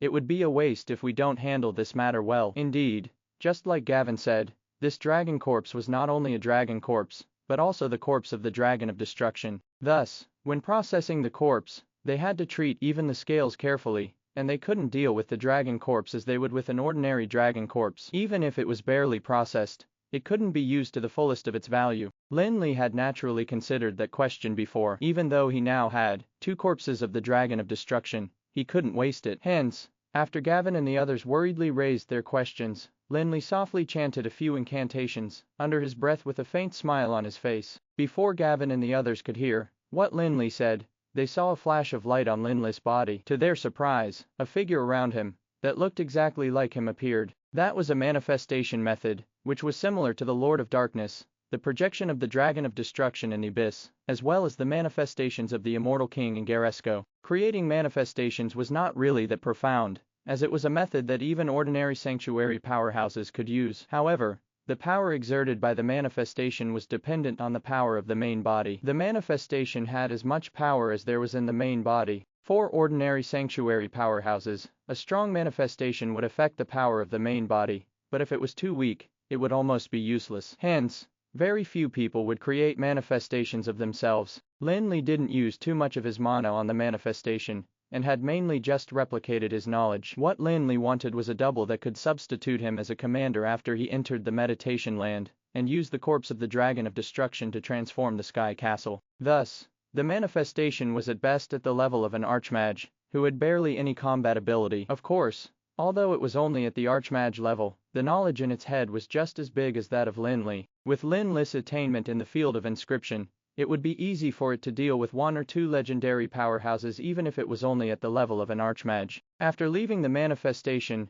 Lin Li returned to the meditation land again, and though he knew that accumulating more mana would not allow him to ascend directly to the divine realm, there was no harm in accumulating more mana. Under the guidance of Lin Li's manifestation, the transformation project of the Sky Castle began again. Firstly, the blood of the Dragon of Destruction was used to fill the conquering mageth of the Sky Castle, allowing the effects of the mageth to be maximized. Initially, the blood of dozens of ancient wyrms was required for the power of the conquering mageth to be exerted to a greater extent. However, Lin Li didn't know where to get that many ancient wyrms, whose blood he could drain. Fortunately, the Dragon of Destruction not only contained far more blood than dozens of ancient wyrms, the mana in its blood was also unique and annual. Thus, it was the best substitute. On the other hand, the flesh of the Dragon of Destruction was placed under the Sky Castle. The lower side of the Sky Castle was just like an inverted mountain peak, whose defensive ability was much inferior to that of the top. This was one of the crucial reasons that the Sky Castle had once been struck by the Sky Breaker. Now, under the catalysis of the physical body derivation technique, the flesh of the Dragon of Destruction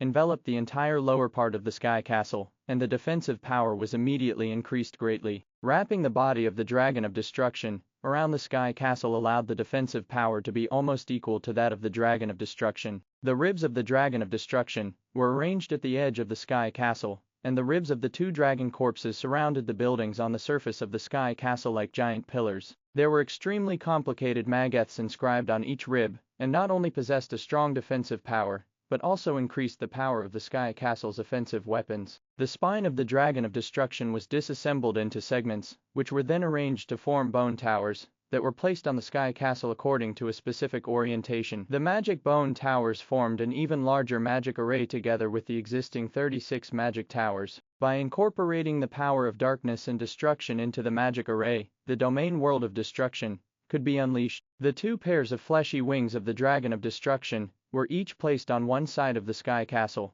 making it look as if the Sky Castle had grown 2 pairs of wings. With the power of these 2 pairs of fleshy wings, the Sky Castle would be able to fly at a faster and more stable speed. It would then be able to travel through the void with greater ease. Most importantly, the skulls of the 2 corpses of the Dragon of Destruction were placed on the Sky Castle one after the other. Moreover, under Lin Li's special concoction, the 2 dragon heads were revitalized, and they seemed to have turned into existences, that were similar to a humorous worm. They had the ability to release most of the magic spells of the Dragon of Destruction, making them arguably the most powerful weapons on the Sky Castle. According to Lin Li's plan, the final outcome of the transformation after the completion of all the works should be a new Sky Castle that was shaped like two worms with their backs pressed against each other. That was the Sky Castle that Lin Li imagined to be genuinely indestructible and difficult for even gods to attack and destroy. Under the commands of Lin Li's meditate, the renovation of the Sky Castle proceeded in an orderly manner. As for Lin Li's main body, he didn't continue accumulating mana,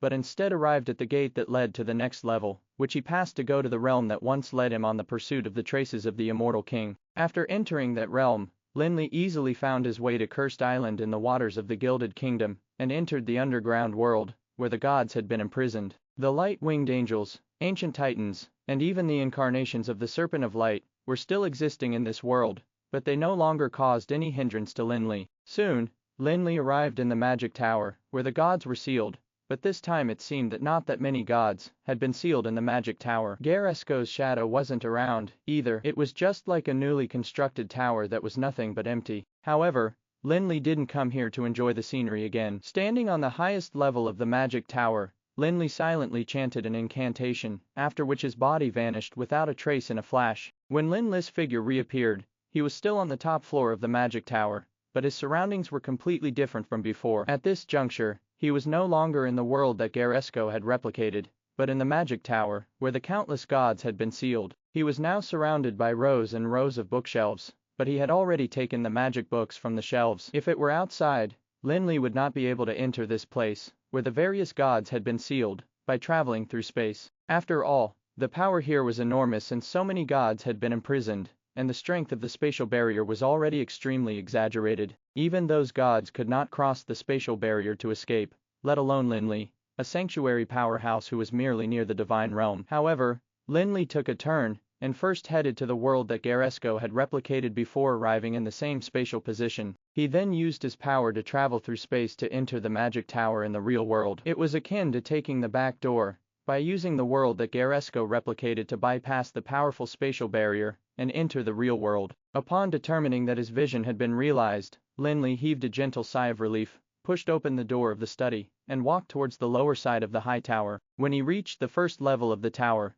Lin Li stopped and chanted a magic incantation, after which a staircase that led towards the underground space gradually appeared. The gods that were sealed in the Magic Tower were continuously having their power extracted by the tower, so there would definitely be a core that controlled everything somewhere. Lin Li came this time to find the core of the Magic Tower to drain all its power for his own use. Through the staircase deep underground, Lin Li came to the first floor of the Magic Tower, where there was an extremely spacious underground hall. The walls around the hall were covered in patterns that were glistening with the light of mana. The patterns were of varying thickness, and were arranged neatly. All the light patterns finally converged in the center of the hall where there was a large solar sphere, hovering in the middle like a sun. Seeing this scene, Lin Li immediately understood that the light patterns that covered the walls of the entire hall were channels that the mana extracted from the gods traveled through, while the massive solar sphere in the middle was the core where all the mana condensed. Lin Li could clearly feel that the mana fluctuations emanating from the huge solar sphere in the center of the hall had reached a terrifying level. In terms of mana alone,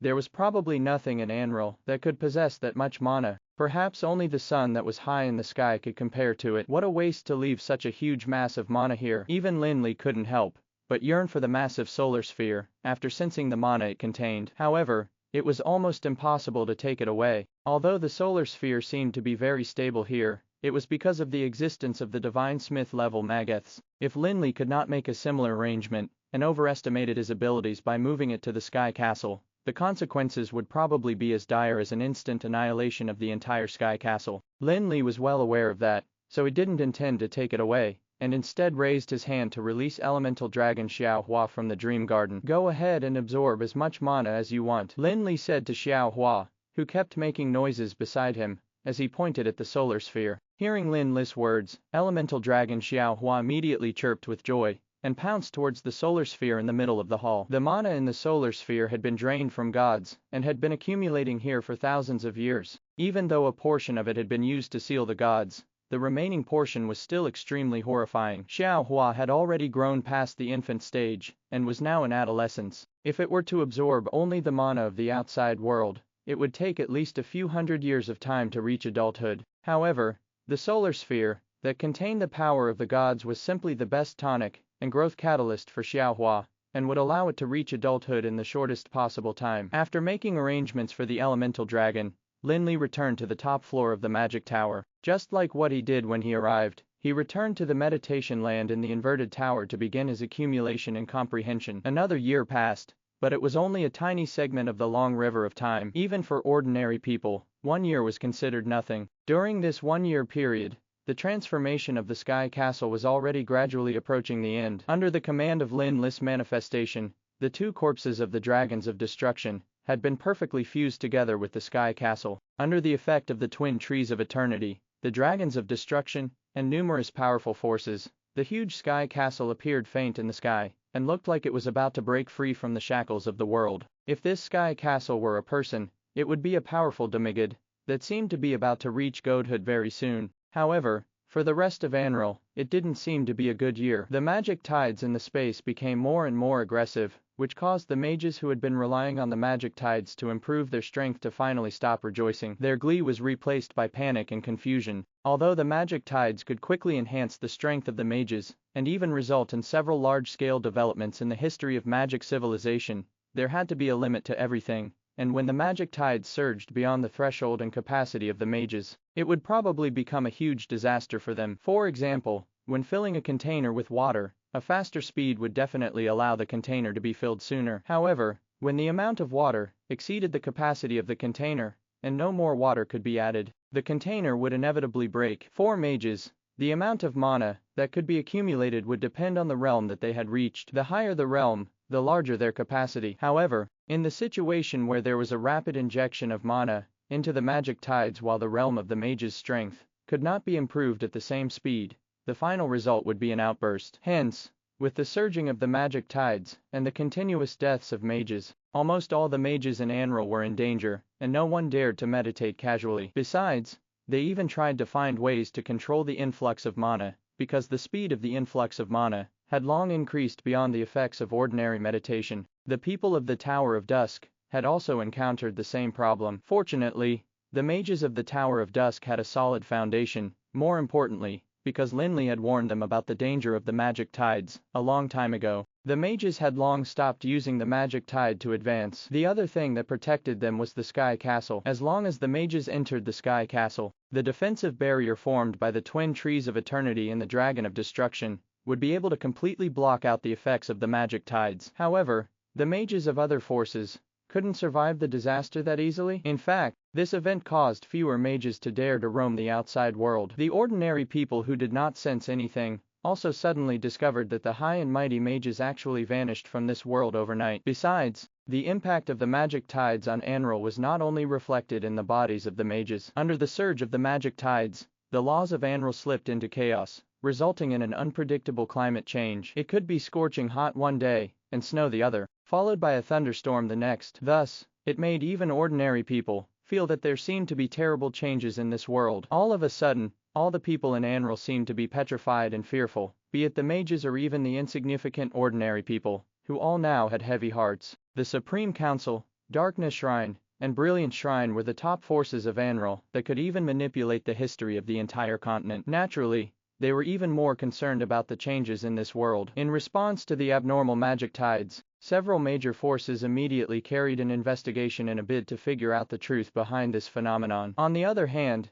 emissaries of several major forces also arrived at the Sky Castle of the Tower of Dusk on this day, including Archbishop Inglos of the Brilliant Shrine, High Priest Sendros of the Darkness Shrine, and Andoin of the Supreme Council. Although Lin Li's manifestation was outside, it was just like his double that had been fixed in place, and was specifically responsible for presiding over the transformation of the Sky Castle. It couldn't replace Lin Li in other aspects. Hence, upon hearing about the arrival of these three great figures, Gavin was stuck in a dilemma for a while as he was torn between informing Lin Li about it, and letting the three of them continue waiting for Lin Li to come out and greet them. If the representatives were other people, Gavin wouldn't feel conflicted even if they were also from the Brilliant Shrine, Darkness Shrine, and Supreme Council. He would just arrange for them to wait somewhere. Currently, the Tower of Dusk was no longer the small and powerless force that it was when it was first established. With the powerful Sky Castle alone, they had enough power to hold their heads high in front of the major forces like the Supreme Council. Hence, since Lin Li previously said that he didn't want to be disturbed,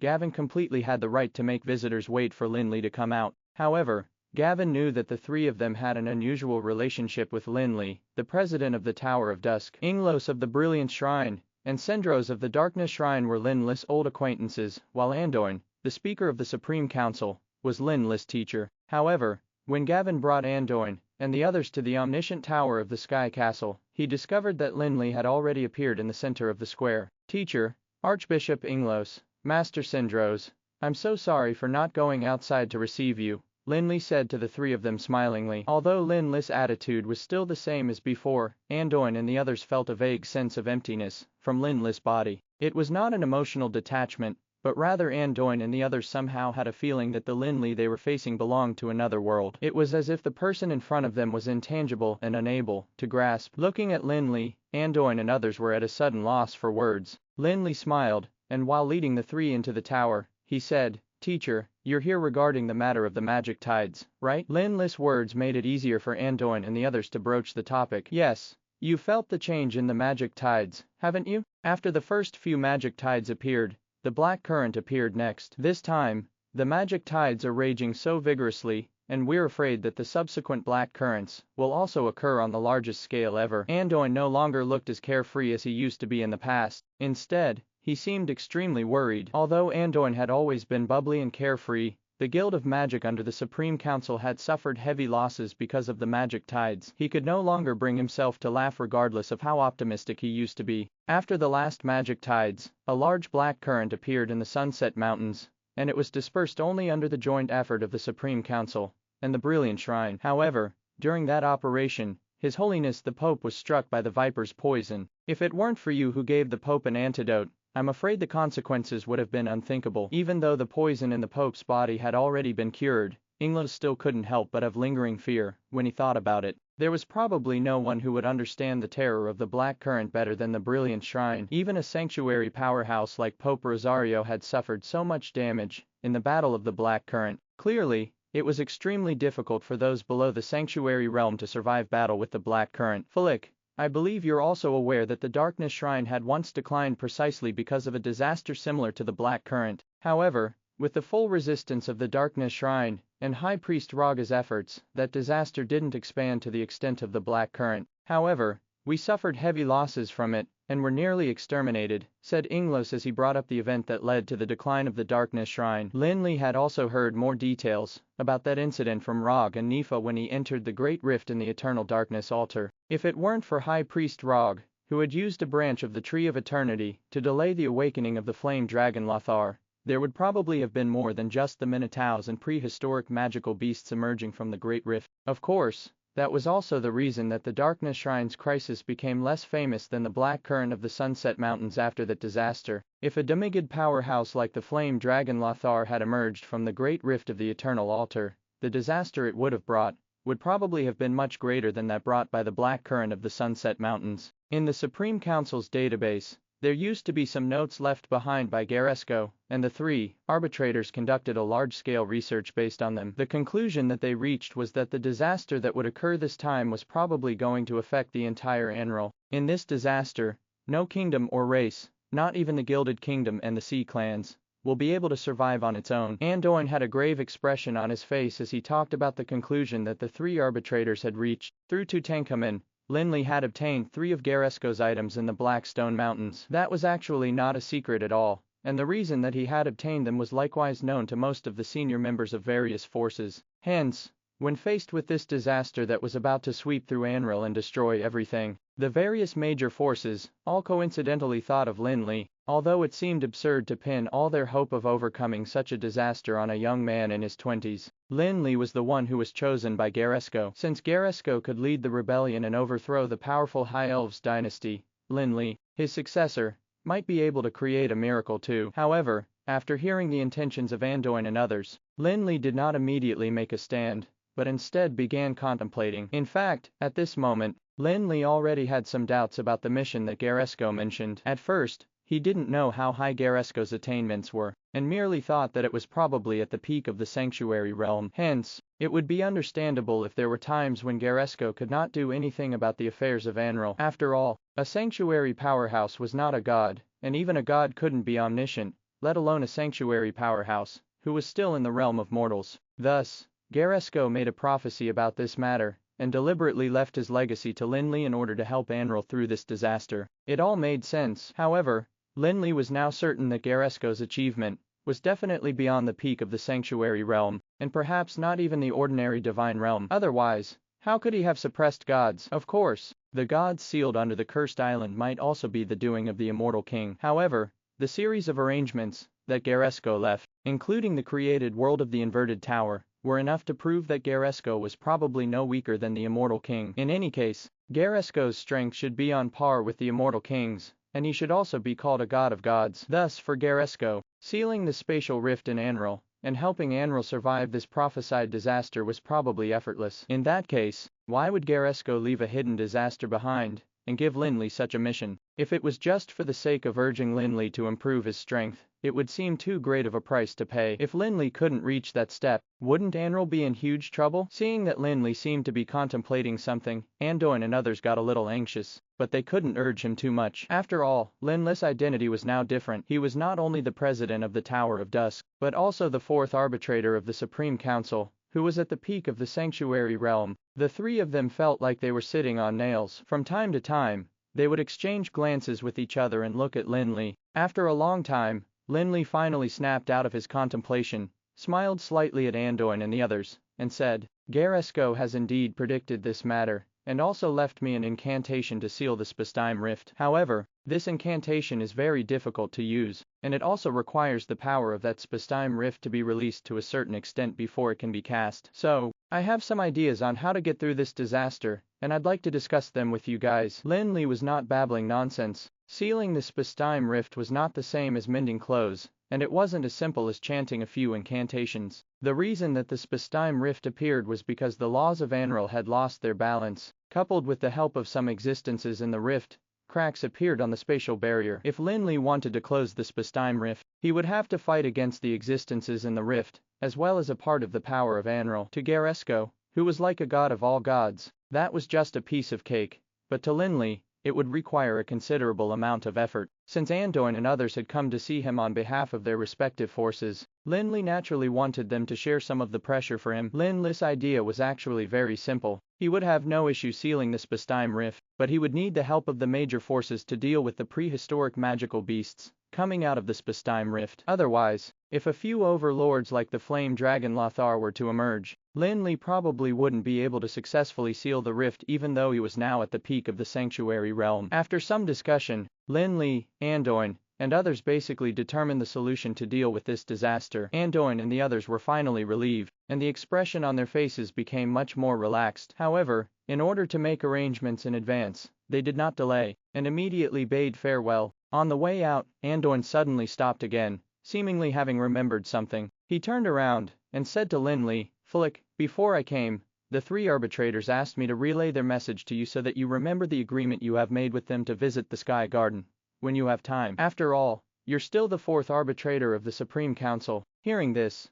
Lin Li couldn't help but smile bitterly. He nodded, and said, Okay, teacher, if we can overcome this smoothly, I will go to the Sky Garden to fulfill my obligations as the fourth arbitrator. At first, Apophis and the other three arbitrators had asked Lin Li to be the fourth arbitrator of the Supreme Council because they wanted him to help them restore order in the Supreme Council so that it would not become as corrupt as those forces with ancient legacies. However, after Lin Li agreed to it, he got busy, transforming the Sky Castle and going to the Gilded Kingdom, so he didn't have much time to do it. Besides, in Lin Li's heart, the force that really belonged to him was still only the Tower of Dusk, and he didn't feel a strong sense of belonging to the Supreme Council, so he naturally wouldn't waste his precious time at the Supreme Council. Since Andoin mentioned it this time, Lin Li could not refuse. On the one hand, he had to respect his teacher, and on the other hand, it was indeed awkward to keep laying it off. However, what was more important now was obviously not to restore order in the Supreme Council, but how to deal with the next disaster. Moreover, Lin Li felt that after this disaster, perhaps the questions in his mind will be answered, and he might reach the Divine Realm in one fell swoop. If he were to really reach the Divine Realm, he would have to leave Anral. Even if Lin Li wanted to manage the Supreme Council, he probably couldn't. High Priest Rog sent an invitation to Lin Li when he left, hoping that Lin Li would visit the Darkness Shrine again when he was free. Clearly, High Priest Rog had already come out from the Great Rift of the Eternal Darkness Altar, and the Darkness Shrine now had two sanctuary powerhouses, namely High Priest Rog and Sendros. If they could successfully endure this disaster, the Darkness Shrine might be able to regain its former glory. After sending away Andoin and others, Lin Li and Gavin began to inspect the progress of the transformation of the Sky Castle. After a year, the transformation of the Sky Castle was nearing its end. The two corpses of the Dragon of Destruction had increased the combat power of the Sky Castle more than twofold. Even if the 7 Sky Castles of the High Elves came together, it would probably be difficult for them to defeat the Sky Castle of the Tower of Dusk. However, in Lin Li's heart, the transformation of the Sky Castle was still one final step short of completion. After checking the Sky Castle, he arrived at the core control room underneath the Sky Castle, where there was a large magical crystal slowly rotating in the center, and constantly providing mana to all the magic equipment of the Sky Castle through countless mana circuits. Even Lin Li used to be bewildered as to what the origin of the magical crystal was, and he merely thought that it was the magical crystal of a magical beast that was at the peak of the sanctuary realm. However, Lin Li's current realm was no longer comparable to the past one, as he was already nearing the divine realm, so he had broader horizons too. After his mental strength infiltrated the huge magical crystal, Lin Li couldn't help but be slightly surprised, though he seemed to think that it was a matter of course. Lin Li faintly felt a hint of the aura of a god in the huge magical crystal, and it turned out that it was probably a magic crystal from a divine realm powerhouse. Great demon deity Mozari. No wonder the sealed Mozari was that weak. It turns out that the immortal king had already taken his magical crystal. Through his mental strength, Lin Li sensed a trace of soul fragments remaining in the magical crystal. Only then did he realize that the true origin of this magical crystal was none other than the great demon deity, Mozari. According to what Connorus said, the immortal king had barged straight into the 99th level of the endless abyss, and severely wounded the great demon deity Mozari, forcing the latter to leave the abyss and flee into the endless ocean. For Mozari, who was born in the chaos and was almost immortal, broken limbs and decapitation were not severe injuries at all. Only the loss of his magic crystal was considered severe. Perhaps because of the loss of the magical crystal, Mozari and the Gilded Kingdom made a certain demonic trade in the endless ocean to restore his strength in a somewhat inferior manner. Otherwise, given his identity as the great demon deity, how could Mozari possibly be willing to make a deal with mortals? However, the current magical crystal was no longer sealed with any mark of Mozaris, and was purely just a mana source for the Sky Castle. Lin Li's main agenda, when coming down this time, was to transform this mana source and increase the power limit of the Sky Castle by another notch. Lin Li took out the dragon crystal of the Dragon of Destruction from the Ring of Endless Storm, and a dragon shadow could still be seen tossing around inside. Azardus, I found a new body for you. I hope you like it, Lin Li said to the shadow in the dragon crystal. Boom! The phantom of a black dragon condensed in the sky above the dragon crystal, and as soon as it appeared, it waved its fist at Lin Li, and somewhat indignantly yelled, "Don't sugarcoat your words, and make yourself sound so nice. I haven't settled the scores with you for bringing me to this world. You've already ruined my body. Are you going to insult my soul now?" Lin Li grinned helplessly, and said, "The one who brought you here is the immortal king, okay? Also, don't say that I ruined your body. That'll cause misunderstandings to arise. I was just putting waste to good use. Now that you're in this dragon crystal, there's nowhere else you can go at all. Why don't you just fuse with my Sky Castle then? This body will definitely be stronger than your original body in the future. What else are you dissatisfied with? Damn it, it's like I owe you a living or something. Do whatever you want, anyway. I have no way to resist." At this point, Azardus paused for a moment, and seemed to have recalled something as he said, "But, I have a request. You haven't named the Sky Castle, have you? Why don't you just call it the City of Destruction?" City of Destruction. What are you thinking? I think you are unlucky because of the word destruction in your name. Are you thinking of bringing your bad luck to my Sky Castle? In fact, Lin Li did not care much about the name of the Sky Castle, but it couldn't be too absurd. Besides, the City of Destruction seemed to sound unlucky. However, Azardus seemed to be rather stubborn and adamant about that request. Hearing that Lin Li refused to agree, he immediately threw a tantrum. Being a transmigrator from the Endless World game, he was definitely skilled in all kinds of curses, and had a large repertoire that could allow him to curse for 3 days and nights without repeating himself. "In the game, I was killed by you, and here I was tortured by the immortal king. You even took my body apart to build a house. I'm already unfortunate enough. Can't you just grant me a small wish?" Azardus did not simply curse, but when he saw that Lin Li wasn't wavering at all, He immediately pretended to be pitiful again. Lin Li still needed Isekaied's active cooperation in order to fuse Isekaied's soul with the Sky Castle. Otherwise he wouldn't have asked for the opinion of this unlucky guy at all. Seeing how stubborn Isekaied was, Lin Li could only nod and say, "Fine, fine, I'll call it the City of Destruction then. Quick, get into that magical crystal. Don't think of fooling me. If I find out you're not keeping your promise, I'll mess up and fall asleep during the critical moment." Isekaied threatened as he flew towards the large magical crystal with the dragon crystal. Lin Li chanted an arcane incantation under his breath while drawing rays of mana light in the air with his fingers. On the other hand, Isekaied, the dragon of destruction, who was already close to the power core of the Sky Castle, gradually faded into the huge sun-like magical crystal solar sphere. When everything was completed, the Sky Castle suddenly shook vigorously, and the flesh of the dragon of destruction wrapped around the surface of the Sky Castle, as if it had come to life in an instant. In the sky above the Sky Castle, a huge dragon-shaped phantom suddenly emerged from the void, and let out an earth-shattering roar while facing the sky. Several layers of ripple-like waves, that were visible to the naked eye, spread out in all directions from the Sky Castle. Although its appearance didn't seem to have changed much, everyone could clearly feel that the Sky Castle was different from before. The soul of Isekaied, the dragon of destruction, became the controller of the Sky Castle's power core, as if the Sky Castle was given its own soul. No matter how powerful the Sky Castle was, it was still just a lifeless building previously. However, it now became a powerful life, which was unprecedented. Of course, Lin Li did not give the Sky Castle to Isekaied, and merely let Isekaied become something like a smart control system of the Sky Castle. If Isekaied really wanted to rebel, Lin Li had plenty of means to chase him out, or even extinguish his soul. Outside the Sky Castle, the huge phantom of the dragon of destruction dissipated like smoke in the blink of an eye after letting out a roar to vent his anger. That made the people in the Sky Castle, who saw that vision just now, think that they had been hallucinating. However, immediately afterwards, they discovered amazing inexplicable changes in the Sky Castle. While everyone was marveling at the changes in the Sky Castle, Lin Li had already left the core power room and arrived at the top terrace of the Omniscient Tower. Looking at the boundless sky around him, he fell deep in thought. No one knew what Lin Li was thinking, but in the next few days, as long as they looked up at the top of the Omniscient Tower, they would be able to see Lin Li's figure on that terrace all day and night, as if he were a statue. Gavin and the other senior members of the Tower of Dusk gradually got a little nervous and worried as they wondered just what was going on with their president. Despite being curious, no one could go up to the top of the Omniscient Tower, or have the courage to bother their president at this time. Time passed day by day, and some people gradually found that the sky of Anral was no longer turquoise in color, and it was almost like it was dusk the entire day, as the firmament seemed to be shrouded in a reddish hue. With the bizarre change, the magic tides that gave the mages a huge headache so far calmed down completely overnight. At the same time, the air was also filled with a strange atmosphere, though it was unclear if everyone was depressed because of the changes in the sky, or if there was really a negative impact or influence. In short, in the next few days, it seemed that everyone's emotions had become somewhat extreme, and there even seemed to be a few conflicts in the Sky Castle. Only when the power of the twin trees of eternity and the cool aura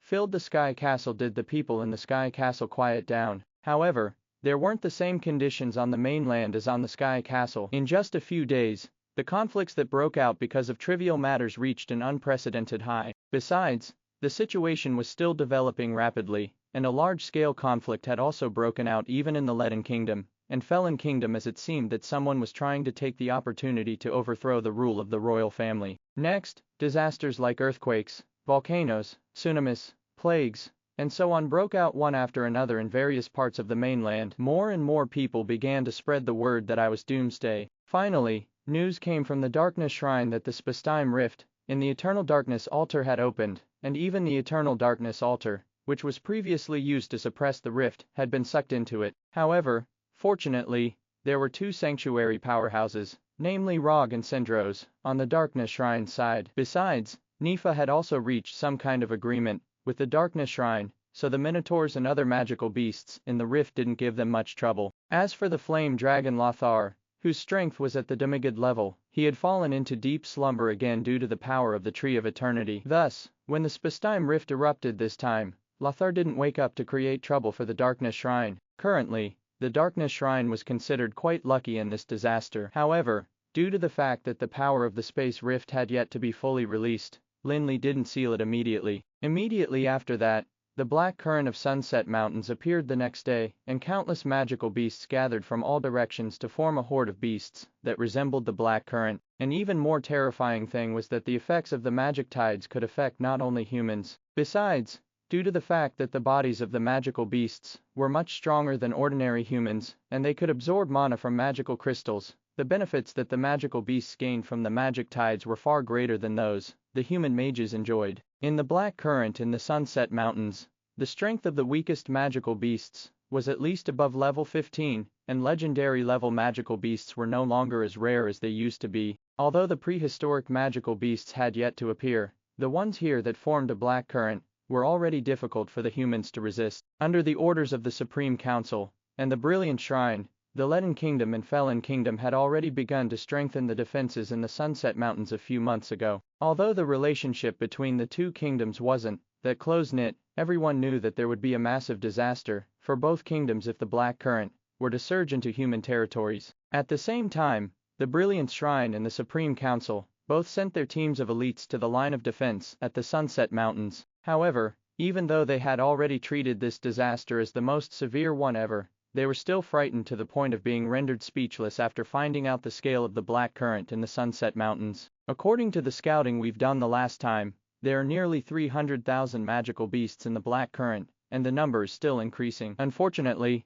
we couldn't get any more information after scouting again a few more times. For that, we've already lost hundreds of scouts level 15 and above. However, no one can get near the Black Current anymore. One of the generals in charge of commanding the army on the fortified fortress walls came over to report the information that they had collected in the past few days to Inglos and the others. The sky castle of the Tower of Dusk had now been renamed as City of Destruction, and Lin Li was still standing on the terrace on the top of the Tower of Dusk. He was staring outside the City of Destruction, and seemed to have already seen the various drastic changes that were going on in Anral. With his strength that was at the peak of the Sanctuary Realm, and his powerful mental strength, Lin Li could acutely sense every single change in the laws of this world. Although he didn't personally check out the various places where spatial rifts might occur like Inglos and the others did, he knew that Garesco's prophecy was indeed gradually becoming a reality. Garesco, what exactly do you want? That was not the first time Lin Li asked the question in his mind. Waiting for the power of the spacetime rift to be released was indeed a reason he hadn't struck yet,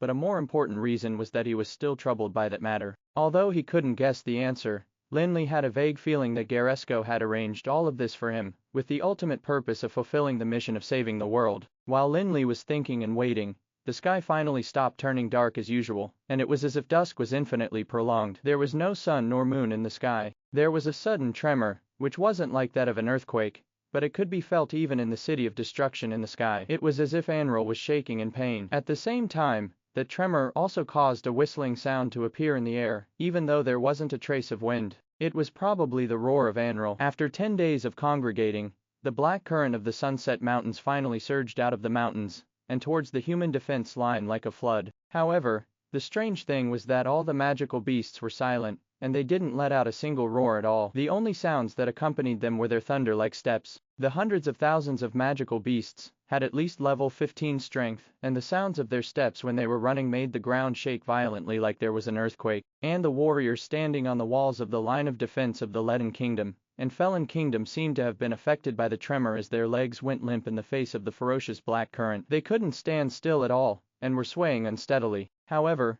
immediately afterwards, the generals roared and ordered all of them to get ready for battle. At the same time, priests from the Brilliant Shrine and the Darkness Shrine, as well as mages from the Guild of Magic, all appeared on the walls, giving the warriors confidence. More importantly, everyone here had long gotten the news that the two legendary level archbishops of the Brilliant Shrine and High Priest Sendros of the Darkness Shrine, who was already a sanctuary powerhouse, were already in this fortress. For ordinary people, a legendary powerhouse was already an admirable existence, while sanctuary powerhouses were mythical figures. Hence, when they heard that there were legendary powerhouses and sanctuary powerhouses in the fortress, the warriors in the fortress were much less fearful when facing the raging black current, as if they had found a new faith. However, in Anral, the black current of the Sunset Mountains was indeed not the most dangerous thing. At the same time that the black current erupted in the Sunset Mountains, there was an invasion of prehistoric magical beasts in several other places in Anral. In the sky above the Emerald Forest, where the elves lived, a dark rift slowly opened like an eye. The evil eye that was waving its countless tentacles, a chimera that had fleshy wings on its back, and all sorts of other prehistoric magical beasts, landed on the forest like raindrops. Some of the land were settlements of small clans, where the elves resided, and suffered a destructive catastrophe almost in an instant. The elegant and beautiful elves no longer cared about mannerism as they all began to launch counterattacks against the prehistoric magical beasts. The beautiful sacred lake, the Heart of Emerald, where the royal elves resided, was dyed red with the blood of the elves and the prehistoric magical beasts. The elven queen and the elders of the elven clans were fighting ferociously against an evil eye, tyrant as well as a four-headed chimera in the sky and on the ground. The death mist in the Shadowglen in Alana, the capital of the Felon Kingdom, where countless undead creatures had gathered, had become much thinner. A bunch of earth fire dragon rhinoceros rushed out from the cracks in the ground as one-eyed giants chased them out, trampling all the existences in their path. At this moment, the three great undead lords of the Shadowglen seemed to be extremely disheveled. Even the magic tides couldn't allow them to reach the sanctuary realm. In this apocalyptic disaster,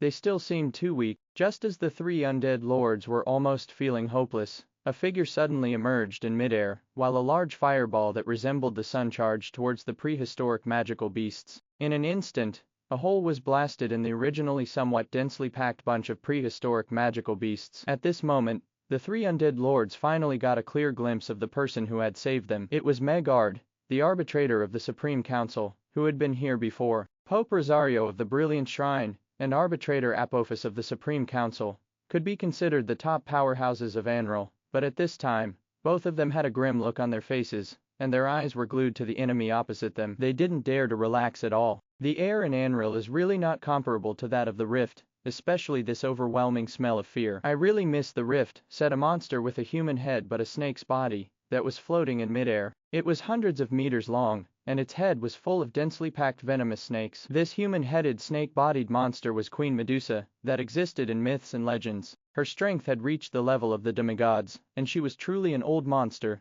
that had survived since the prehistoric times. Even during the prehistoric times, she was one of the very few top powerhouses. On the ground, countless Medusas were besieging the holy mountain of light and fighting vigorously against the brilliant shrine. In fact, even the believers of light had no choice but to retreat. In this disaster that swept throughout the world, the breezy plains could scarcely remain unaffected. While the cracks spread in all directions, and the prehistoric magical beasts descended, a horrifying change that shocked countless people occurred in the sky above Duland, where the Tower of Dusk was located. An eye appeared in the massive space-time rift, and rolled around, as if it were peeking at the world through the rift. Gradually, the rift got larger, and fingers that were almost as thick as a mountain peak appeared on both sides of the rift, as if they were trying to tear the rift open themselves because it was just opening too slow. Below the space-time rift, many powerhouses of the breezy plains had already gathered there, along with Norfaler and Ufalusi, who had been sent over by the Tower of Dusk. The Lord Devourer Garl, whose body was like a giant worm, as well as the elemental dragon, Xiaohua, whose body shone with the brilliant light of mana, appeared at the same time. All of them looked nervously at the changes in the sky. Although the other party had yet to fully descend, they had all felt a terrifyingly powerful aura from the rift. The aura was vast and full of violence, so much so that everyone below couldn't help but be frightened by it. In particular, the legendary powerhouses felt extremely small, and they even began to experience breathing difficulties. As that rift gradually opened, the terrifying existence inside finally squeezed out of it. Its massive head and half of its strong body had appeared, making the people below think of the legendary and famous existence. Titan, it's actually a Titan. The two pseudo-sanctuary powerhouses of the Mithril Alliance, Elvis and Rejet, exclaimed in unison. The other pseudo-sanctuary powerhouses and legendary powerhouses seemed to have suddenly been jolted awake as they stared at the giant that was struggling to get out of the rift with shock, fear, and horror written all over their faces. Titans were one of the protagonists of the prehistoric times,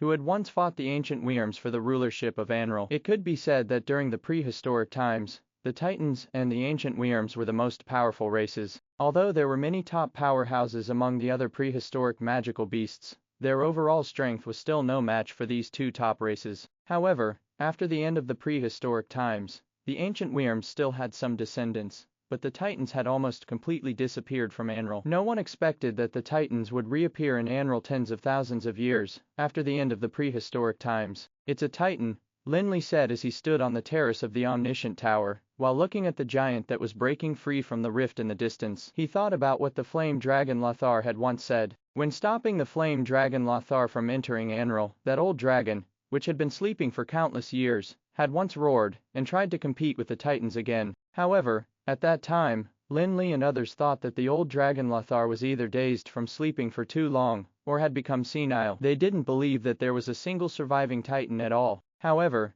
now it seemed that the flame dragon Lothar had indeed not spouted nonsense, because the Titans had never really left Anral. Instead, they had still been paying close attention, and had been awaiting the opportunity to regain dominance in Anral. However, even so, Lin Li did not think of letting the ancient Wyrm, flame dragon Lothar, in. The laws of Anral were out of balance, and the spatial barriers were already covered in holes. Thus, if he really allowed the ancient Wyrms and Titans to use this place as a battlefield again, this world probably wouldn't be far from destruction. There was a sudden sound of a horn that penetrated straight through the clouds, as if it could travel tens of thousands of kilometers. In accordance with Lin Li's instructions, Norfaller blew the ice horn, which was a token left to Lin Li by the Ice Blast Wyrm, Sindera, who claimed that it could help Lin Li in a battle. All along, Lin Li had never used this horn to summon the Ice Blast Wyrm Sindera, be it when he was facing Osric or High Priest Power, who was below the Cursed Island. Now that Lin Li had become stronger than the Ice Blast Wyrm Sindera,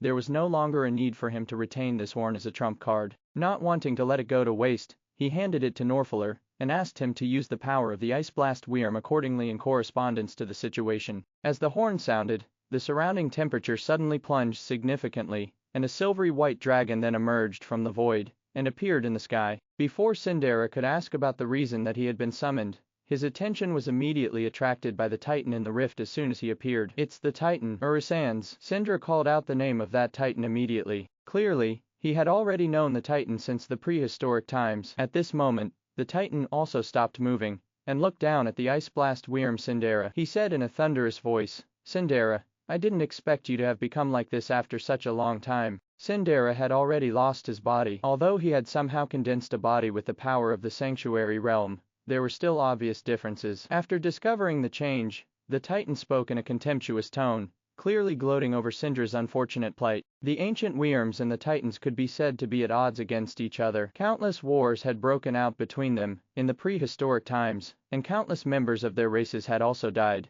making it impossible to bury the hatchet. The loss of his body had already made Sindera rather depressed in the first place, and now he was actually ridiculed by his enemy. Anger surged within him uncontrollably. "I might have lost my body, but it's still a piece of cake for me to kill you." Sindera raised the wings on his back, and flew towards the Titan in the rift while spewing a mass of ice flames from his mouth. The Titan similarly reached out and summoned a Titan dragon spear to draw a thunderbolt, which surged towards the ice flame dragon's breath. While blasting away the ice flame, the Titan suddenly applied strength, and finally emerged from the spatial rift. The first Titan was like a plunger that stopped water from flowing out of a pool. As he finally jumped out of the spatial rift, numerous other Titans immediately emerged one after another. Titans did not have the ability to fly. After coming out of the spatial rift, they smashed into the ground with a violent whistling, just like meteors. In the blink of an eye, everything on the ground was destroyed by the Titans, and more than 20 Titans stood on the ground like mountains. "Fight, if you want to survive. You have to fight." Looking at Norfaller and Ufalusi, who had already moved towards the Titans, the pseudo-sanctuary powerhouses of the various forces of the breezy plains also raised their weapons. Just as the Titans descended,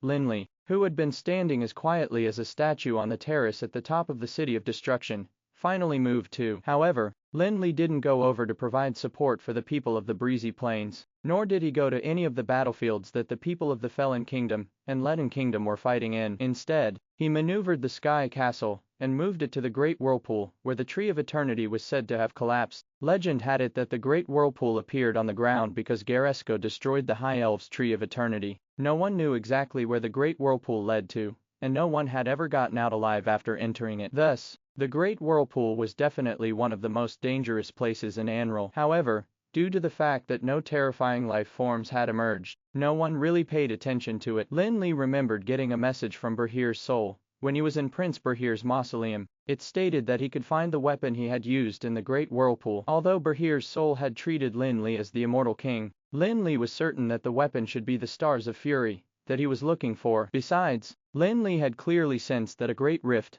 in which an absolutely terrifying existence was hidden, was right above the great whirlpool. The dragon wings on both sides of the City of Destruction flapped slightly twice, and the huge sky castle immediately vanished without a trace. Almost at the same time, the massive City of Destruction was gradually revealed, 5,000 kilometers away in the sky above the great whirlpool. It then gradually solidified. Moonlight Staff. Lin Li took out the Moonlight Staff that he had obtained from Prince Bahir's mausoleum, which was the very same one that the immortal king had given to the High Elven Queen. According to Prince Bahir's message, he would be able to retrieve the Stars of Fury by bringing the Moonlight Staff to the great whirlpool where the Tree of Eternity had fallen. In fact, the Moonlight Staff was a weapon that Lin Li had obtained in the Endless World. However, Lin Li had long gotten used to that and couldn't be bothered to study it anymore. Anyway, so many things from the Endless World had already appeared in this world, and one more wouldn't make a difference. Lin Li didn't chant any incantations or inject his mental strength into it. Instead, he took out the Moonlight Staff, which could only be used by the High Elves' descendants. As soon as he did, it began emitting brilliant rays of light. The light on the staff became more